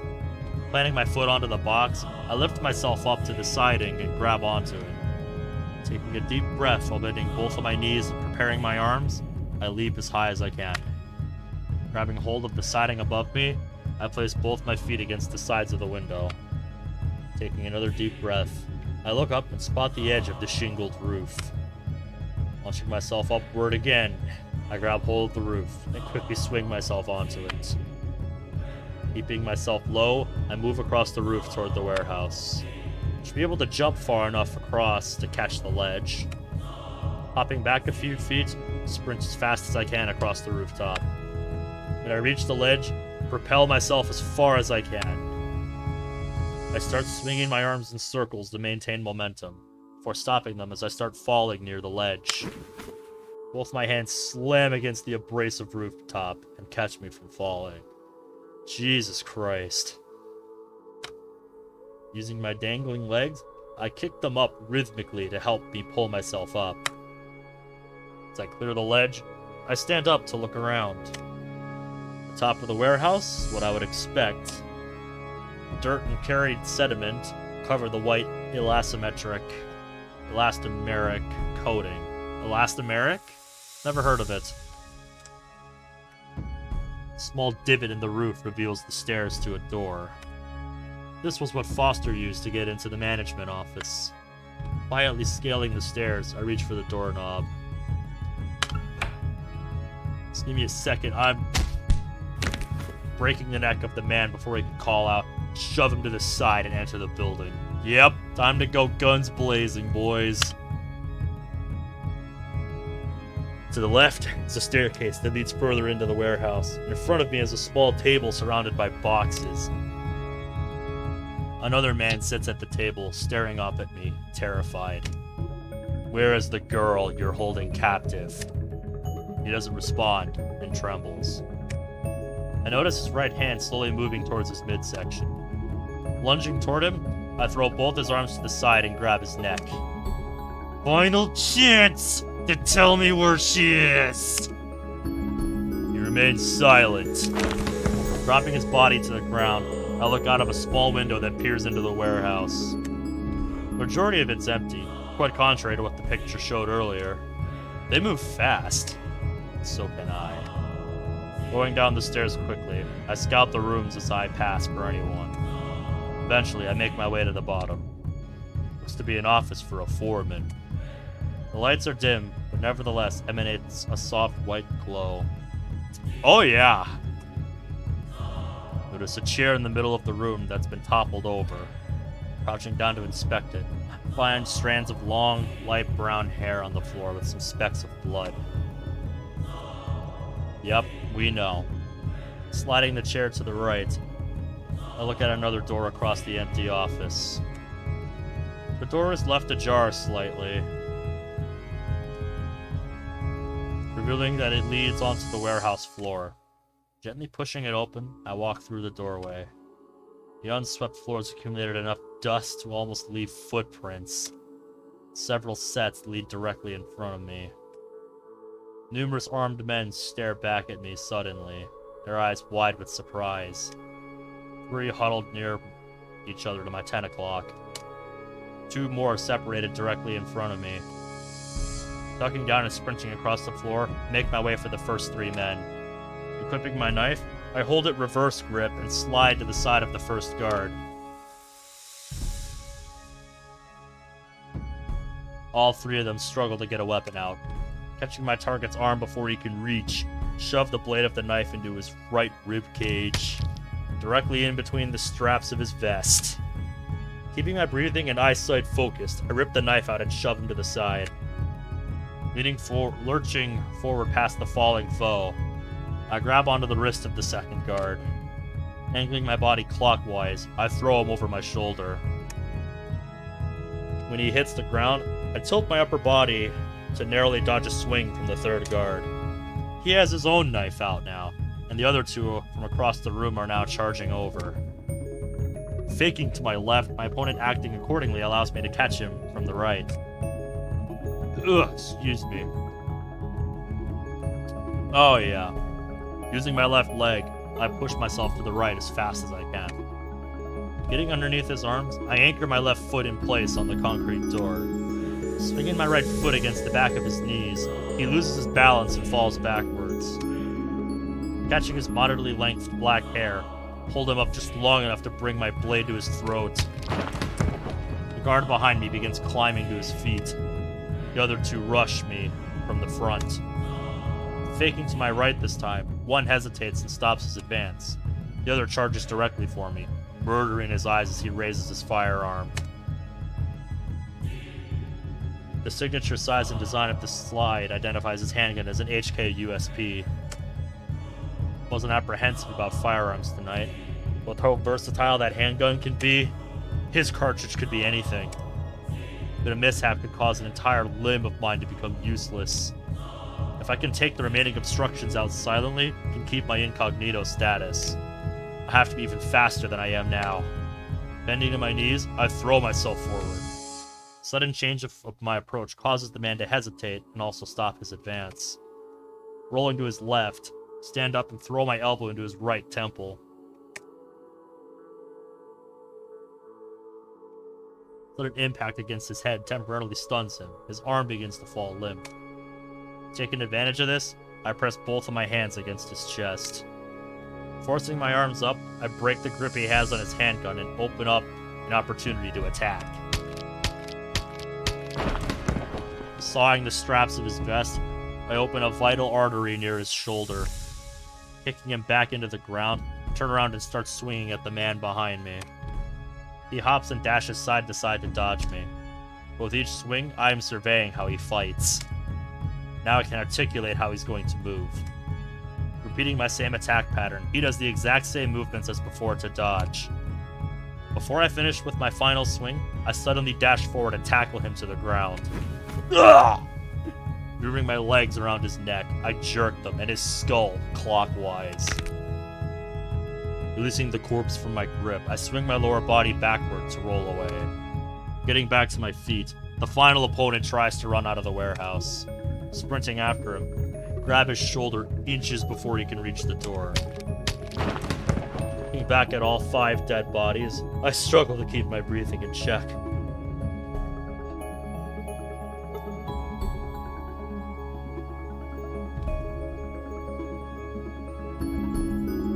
Oh yeah.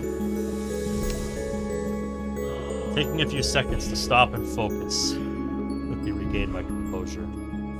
Leaning against the wall near the exit, I bow my head for a second and close my eyes, trying to listen for anyone around me or anything I should take note of. All I hear is complete silence. I should be safe to move now. Gently turning the metallic doorknob, I silently open the door and exit the warehouse. Now in the backyard, a small stairwell about 10 feet in front of me leads down to a wooden boardwalk. Several people stand at the edge of the boardwalk near a boat. Their bodies are silhouetted in black from the low lighting. The knife that remains glued to my palm reminds me of my mission. They all need to pay. Until I find her, none of them are safe. What that means. Close my eyes. Reflect on everything I've done just this night alone.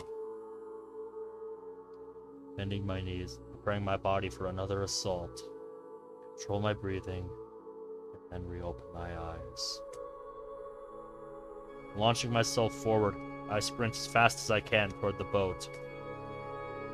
It's still docked, but that doesn't mean it can't change in a second's notice. And if Monika's on this boat, my legs carrying me faster than they ever have before, shake my head to remove all thought from it.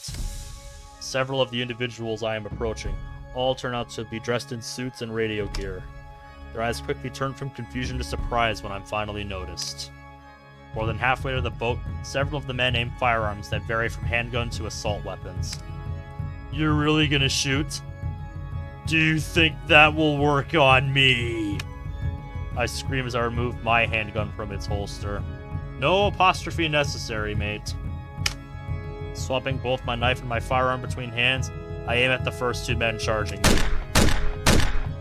Striking the man on the left 3 times in the upper body, he falls back off the boardwalk into the water below. The man to the right I slide next to, keeping my barrel pointed at his head. His body tenses up for a second, losing its balance and falling into the water like his buddy.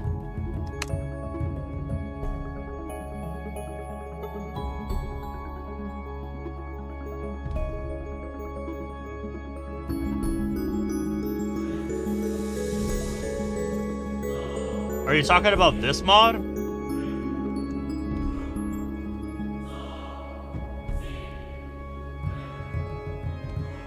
When the body starts to fall, I reveal myself from behind it and continue sprinting.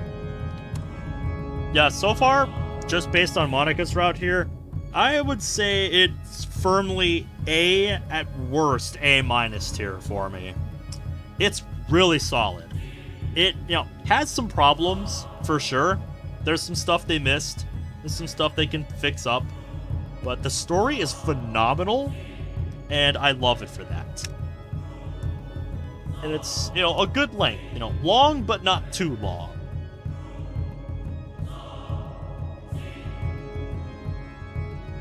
For me, the Yuri route knocks it down to B+. I have not experienced that yet, so my opinion stems from just the Monika route here. Taking another one down, 2 more from the top side of the small boat aim at me. Dashing side to side to make myself harder to hit, I finally reach the end of the boardwalk. Jumping on deck, I turn and immediately fire 2 rounds to both of the shooters' heads before they can fire back. When both of their corpses hit the deck, I turn around and locate the porthole that leads inside. Upon opening a flimsy wooden door, I find Monika inside. She's restrained to the corner of the room, eyes fearfully looking at me.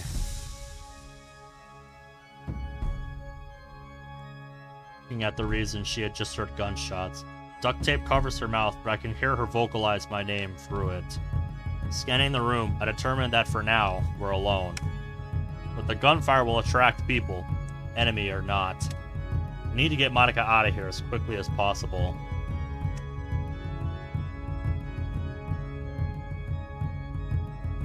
Kneeling behind her, I gently and carefully cut the zip tie restraining her arms behind her back. She takes the tape off her mouth and immediately, after regaining control of her hands, her eyes start to tear up. Looks into my eyes for a moment before wrapping her arms around me. Embracing her back, I let go a few seconds later to check for any wounds. Looking up and down her body, she has several bruises and scratches, but nothing too serious. Are you hurt anywhere I can't see? No. Thank you for coming. She tightens her hug. Several of my emotions conflicting with my state of mind, I shake my head again and stand up, bringing Monika up to her feet with me. Listen, we don't have much time. We need to get back to land as soon as possible. Right, let's get going then. When I reach for the knob, The door suddenly flies open and slams into me, throwing me onto my back. Not good, boy. Ugh! Ben! Looking at the doorway, another one of Hagashita's operators walks in, aiming a handgun at me. Shit! Cocky smirk on his face. He stares down at me as he pulls the trigger. What you doing, you crazy bitch? A smoking hole on the floor sits inches from my abdomen. The near life-threatening event doesn't surprise me. Thank you, Monika. It's the scene in front of me. Monika's holding the man's arm up, distorting his aim with the handgun. No doubt she just saved my life right there. Thanks, girl. Her eyes project a fire of determination that instantly reignites mine. Getting to my feet and grabbing onto the helpless man in front of me, I lock his wrists between my grip and disarm him. Monika, look away. She looks at me with a faint fog of fear in her eyes. Complying, she turns her head away and tightly shuts her eyes. My hands around her assailant's neck, I do what I was bred to do. Setting the body on the ground, she returns her gaze to me. I'm sorry for that. A slight twinge of sincerity in my voice, I try to offer something in the form of consolation. Keep forgetting that there are others out here that don't want to kill. The fear of taking another life is a challenge to get over at first. But you become numb to its effects after a while. Eventually you don't start seeing them as human beings anymore. They become obstacles to you, and nothing more. They don't mean anything to you, nor will they ever. For someone like Monika, this is not something she's okay with. We don't have time left. We have no more time left. Grabbing her wrist, exiting the interior, Monika and I quickly hop off the deck and onto the boardwalk. Both of our paces turn into running. We make our way back along the long and narrow wooden path. My eyes constantly scanning every dark corner and shadow for anyone. Definitely tell people are more active now that they've heard a gunfight. Successfully making it across the path and back onto land, I take her across the yard and back into the road I came from. You can make it to the edge of the docks where I came from. You can hide and find a way to get out of here quietly. Reaching a wall I scaled on my way to the warehouse, I help Monika climb over it. This has gone better than I expected, I will say so far. After she lands on the other side, I follow suit. Both of us start to slow our pace and stick to the shadows until we reach the signature storage crate aisles from before. This is good. We're nearing the outskirts of the docks. All of a sudden, a group of people come from one of the aisles in front of us. Pushing our way past them, they all jump as if they were startled. Civilians, maybe? Too much of a risk to stop and chance. Eventually getting to a small open area, Monika and I stop in the middle of it. Behind us, a ledge that drops into the water. If it wasn't for rusted debris under the water, I would say we could make our way out from there. But that's not an option. Sensing an incredibly large amount of people surrounding us, shadows turn into solid figures of armed men. All in varying outfits, some wearing suits, some wearing all black clothing, some are wearing tactical gear. Damn it. Trapped. The armed men close in on us, but a single man in a suit steps out from the mass. Well, this is a surprise. I remember this man. Hanzo Hagashita, Prime Minister of Japan. She gasps behind me. Of all the people that would come here tonight, why you? First, I expected this to be done quick and painlessly. I felt it necessary to intervene, for it took longer than I could accept anymore. Is that why you dispatched a raid on my field office? Correct. It was to line everything up for what I planned days ago. Yet once again, you cheat death and reality by showing up here not even a few hours after. You look beyond fatigued, yet here you are. Raising the tone of his voice and clenching both of his fists, plants his eyes directly into my eyes. Killing many of my men with reckless abandon. Probably I would be fine if you had killed a few. I expected that to happen. Call it a patriotic sacrifice from those who were lost. You really are a politician. I had some pretty big shoes to fill. You know, growing up in Japan, I had a traditional family. My father wanted me to continue his work once he retired. Being one of Japan's most prominent politicians, I had no other choice but to learn. I learned that you don't get what you truly want in life unless you take risks and be ruthless in your journey. That's something both you and I have in common, right, Ben? He pauses for a second to make direct eye contact with me. However, I worked during the election period that you were introduced at. Things got much harder for me. I had one obstacle that was going to prevent me from getting what I wanted. Let me guess. Me. A child like you has no real influence on the political world. Was your dear girlfriend's father. You don't mean Izuki? What? Didn't think we would figure it out? She looks between him and me, her hands glued to my arm. You two became the entire focus of a specific division I had set up. It didn't take long before we recognized your relationship with her. In fact, it was bittersweet when you were pulled away from her. I didn't want to leave. Gripping my left hand into a fist. Remember the day that Hagashita's men first attempted to take Izuki away from me. It's unfortunate you did. You became somewhat of a side project for me. Unfortunately, one that has become more of a burden in my current operations. A side project? What did Izuki's father do to make you create all this? He dug his nose where it didn't belong. Affairs of national security, that is. No, the main guy you sent out after us. He's in one of our cells, not feeling too good right now. He said you were after me because of information. What information could I possibly have that you would go as far as this for? That old kook has too much of a good heart to work with me. I'll let you in on a little something. He didn't like that we were going to become the world's leading nuclear superpower. What? It feels good just saying it out loud. Japan will soon become one of the nations that are feared in this despicable world. Times have changed, so must the shift of power. I, Hanzo, Prime Minister of Japan, will become a name revered by all. True businessman, I will do whatever it takes to achieve my goal. Leading nuclear superpower. You're insinuating nuclear weapons, aren't you? I've sent spies to major nuclear powers in the world. I've gathered enough intelligence to skyrocket my country to the top.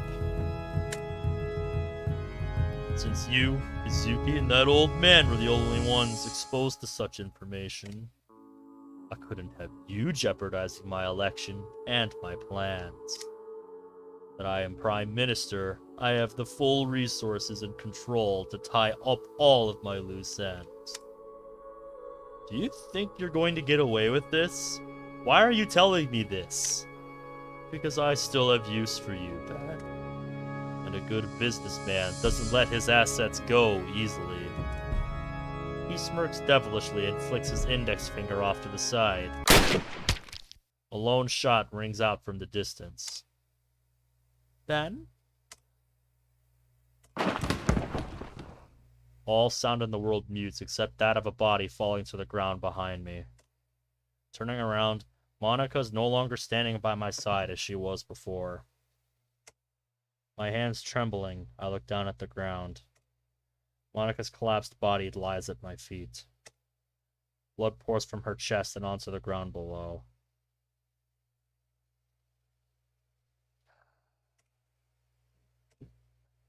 My strength leaving my legs, I drop to my knees and pick up Monika's upper body. And that's why this is the bad ending. Holding her tightly in my arms, hold the wound on her chest closed and use my other hand to feel her neck. No. Monika? Into her eyes and watched them gloss over before mine. Sound of her final breath leaving her lungs continuously repeats itself in my mind. Now that I have your attention, I'm going to call on you very soon for something. You're going to answer that call and do what I ask you to do. The rest of your little girlfriends at school will suffer a similar fate. Expect my call in 3 days. Goodbye, Ben. Agashita turns his back away from me and starts to walk off, mentally trailing behind him. At this point, what do you have to lose, boy? If you still have your gun and you still have ammunition, put a fucking bullet in this guy's head. They kill you, who gives a shit now? Please. Please answer me. Please. Answer me. The emotion I have suppressed now violently attempts to erupt out of me. All my problems, all my hardship, all my regrets, all of my hatred.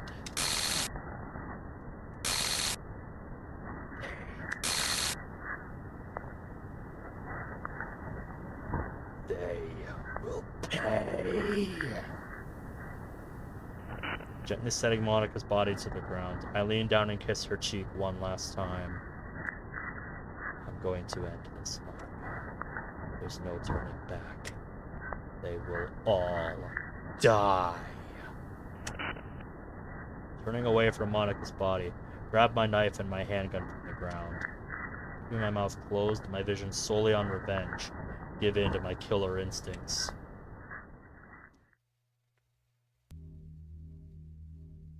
God, why is traffic backed up right now?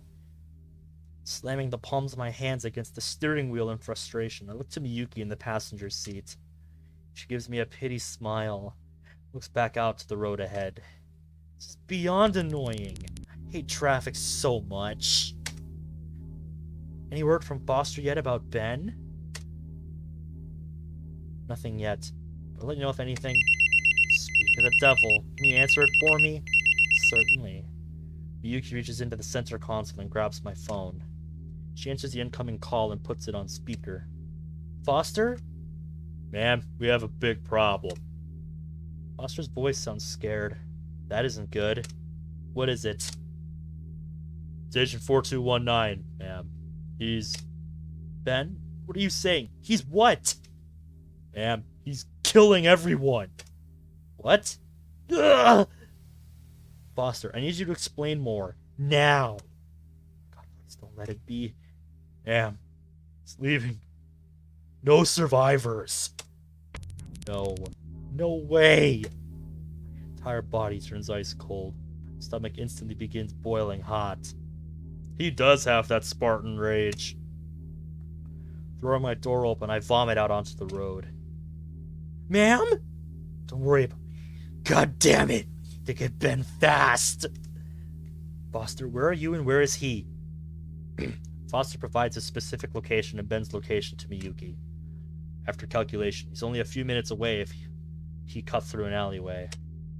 Finding a place to park my car, both Miyuki and I get out and start to run. As we cross the street and start heading to the docks, there's a large gathering of emergency vehicles ahead. They're near the entrance of the storage bay. Ducking to the right and going into an alleyway, Miyuki and I find a secluded spot to cross a wall. Landing down on the other side, wait for Miyuki to follow and then continue along the aisles of storage crates. As we get closer to the center of the docks, I start seeing bodies litter the ground. There's so many of them. What happened here? They're all armed, pretty heavily too, yet they're dead. There's no signs of Ben or Monika anywhere. Possible that he's still fighting to get her? Or did they perhaps escape?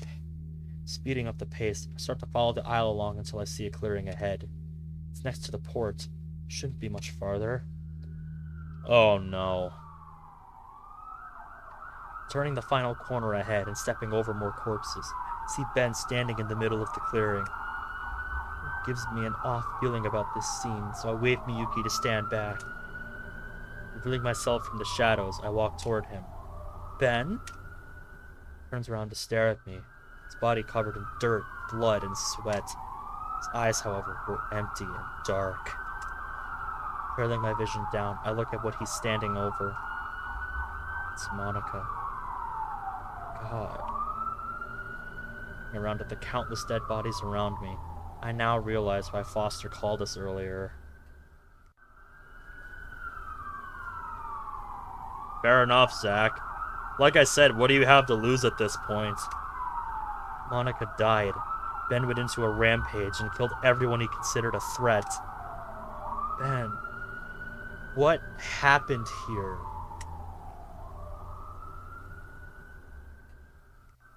I couldn't keep my promise. Looks at Monika's corpse, then out into the dark sea before us. I couldn't save Monika. It's okay, Ben. Come with me, okay? I can get you some... He raises his hand and turns to look at me. No. Huh? I refuse to go back. What are you talking about? Take a few steps closer to him, but he reaches his hand out to stop me. I'm too much of a danger to go back, Julia. I look at him as he turns around to fully face me. Points around to all of the dead bodies. I did this. I didn't let anyone survive. Nor will I ever. Julia, it's too late for me. No, Ben, it isn't. My stomach drops while I think about what he means. But there's no buts. Shit. His voice breaks. It was my second chance. His right hand, he holds his handgun. Yeah, he might just do what you're thinking he's gonna do, Zach. His knuckles white from how tightly he's holding it. Points to the ground, along with his eyes. I've never seen him like this. Taking a look into his eyes, I now realize that they are not Ben's. Yeah. We're at the bad end. Of a completely broken man. Dream of having a normal life. It all revolved around her. Now she's gone. My priority is to get Ben back as soon as possible so he can rest. I can't put into words what to say to you right now. This is heartbreaking, and I'm so sorry this happened to you, Ben. I want to help you. And if Yuki will handle things here. No. He looks back up and meets my eyes. I told you. I can't go back. I know. Julia, you don't understand. I will hurt people. There's no place for me in this world. Not after what I've done here. Panic starts to accrue in the depths of my abdomen. I start to sweat and reason with Ben. I plan to cover this up anyway. I don't think we can have our operations leaked to the public. I can try to find some help for you. Please, just let me help you. Julia, I don't think he wants help at this point. You want to help me. He looks back into my teary eyes. Then shoot me. I knew it. I knew that's what you were gonna say, boy. What? I can't do that, Ben. You don't have a choice. You take me back, I might just snap again and kill everyone.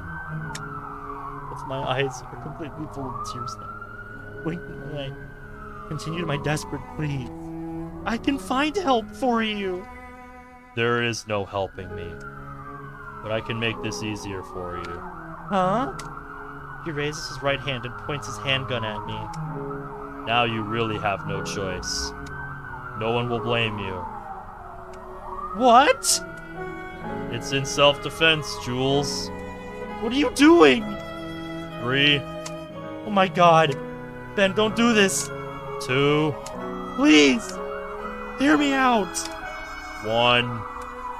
Squinting through my tears, I turn my head away.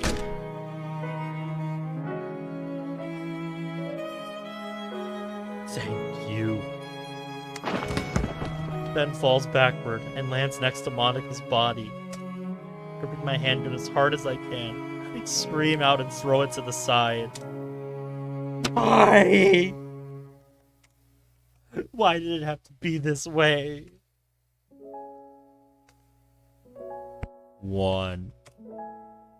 Keeping my eyes on Julia, my index finger struggles to put pressure on the trigger.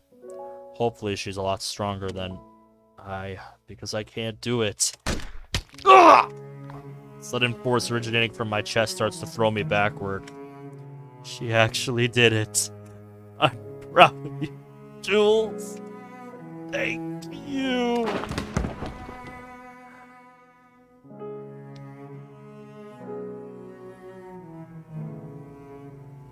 Oh yeah. When the back of my head hits the cold, hard ground, I expect to feel pain, and much to my surprise, I don't. I don't feel anything, actually. You're gonna be in a better place soon, boy. So, yeah. Well, it's pretty fucking bad that they both died. I would say he went out in a blaze of fucking glory. Holy shit, dude. Ain't taking that politician's shit. Went out in a goddamn blaze of glory over what he did to his girlfriend.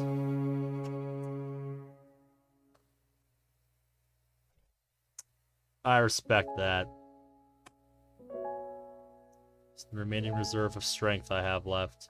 I turn my head to the side and look at Monika. Reaching my hand to hers, I grab her hand and grip it in mine. Oh yeah. Intertwining our fingers, my eyes focus back on the stars above. I'm sorry, Monika. I failed to protect you like I promised. Poor bastards. Wish I would have killed Hagashita before he left. That son of a bitch took off as soon as I started firing. Well, this is the full version, so there's some different stuff. Another thing I failed to do. The intense tingling feeling that covers my body starts to go numb. First my legs, next tips of my fingers, now my arms. Guess you win, Hagashita.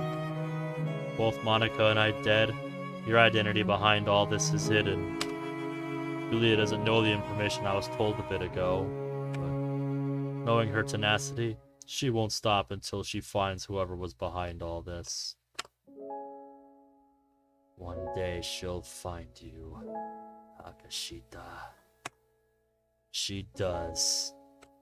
I'll see you in hell.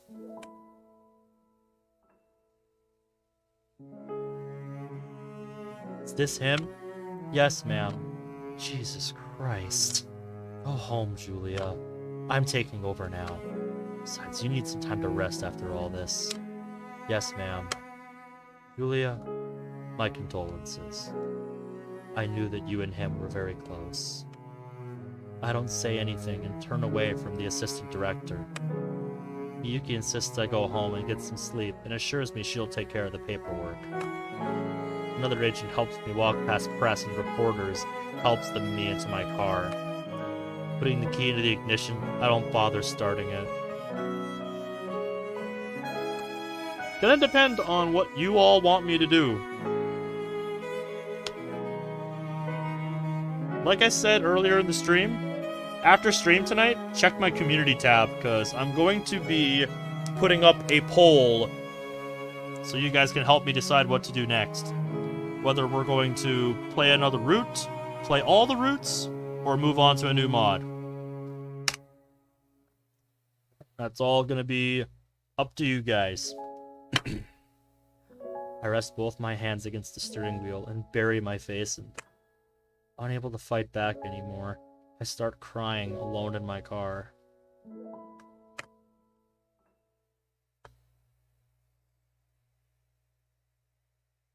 Damn. Yep. Yep, they don't even give you the credits for a bad ending. It's just, nope, try again. Wow. Alright.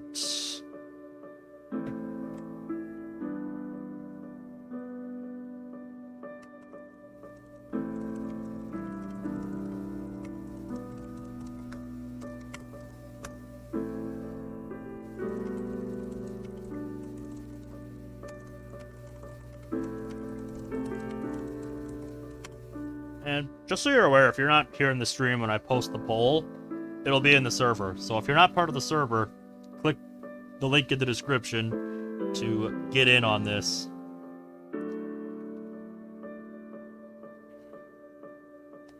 Oh yeah, like I said, the bad ending, he still went out in a fucking blaze of glory, and I respect that. It might not have ended the way he wanted, but vengeance is his. Fuck's sake.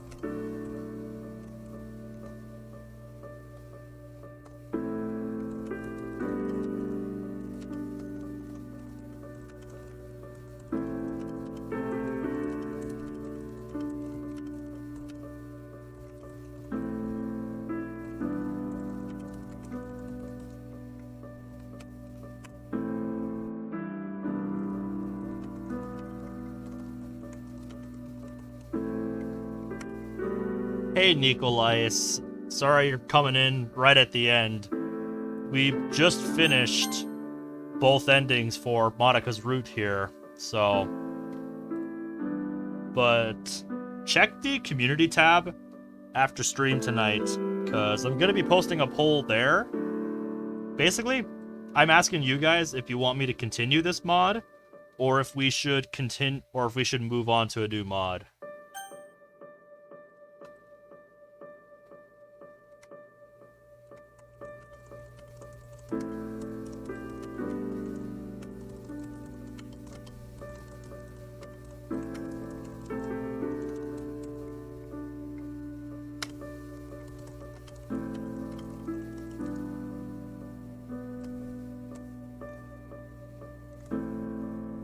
I'm gonna say the vote runs until Saturday. That is what a certain somebody originally wanted me to play with Natsuki Route. And they also wanted me to name my character Bruce. So if we do end up doing that, I will honor that request.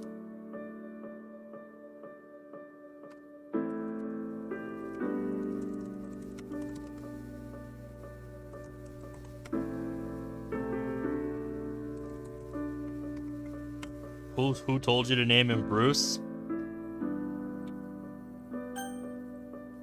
I'll give you a hint. He's not around the community anymore.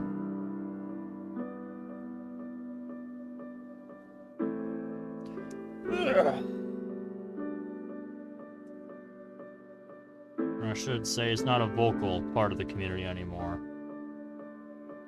But if he's still watching, he knows who he is.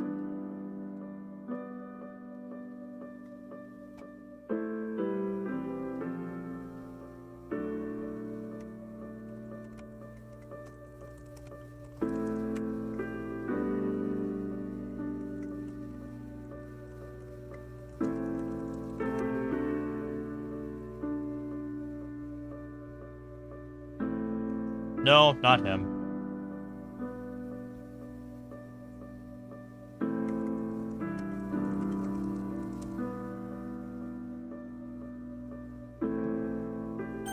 Alright, the community post is ready, so I will post that in a minute. But, with that being said, This was quite the experience tonight. This was quite the mod, I must say. It took a lot of twists and turns I did not see coming, and I really want to play the actual Fruits of Grisaia now, because if the mod is this good, I have to know how the actual visual novel goes, because fuck me, this was some good stuff, man. This route was really good. Personal favorites? Yeah, that ending, the second ending that we checked out, that was really fucked. That series will end in 2024. You mean if I do Fruits of Grisaia? I would have to do it regularly.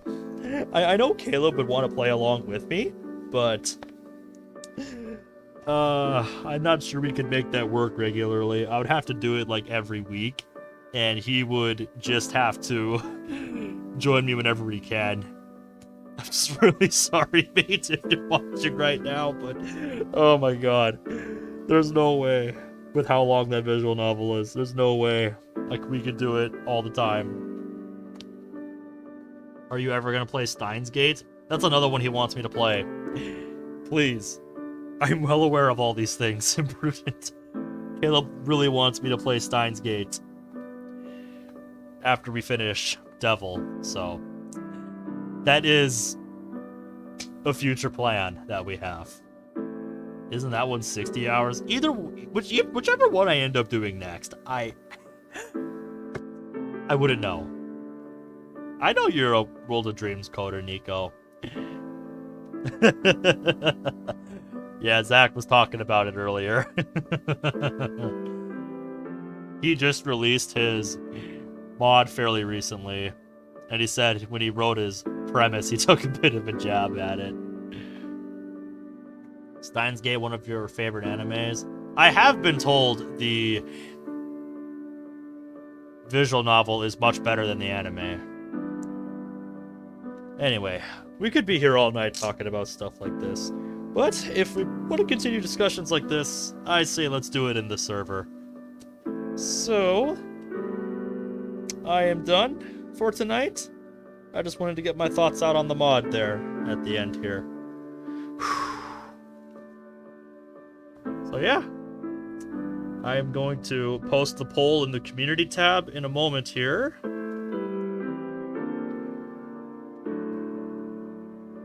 So yeah, that's all I've got tonight. Thank you guys for watching, and I'll see you next Wednesday with whatever ends up winning. So until next time, take care.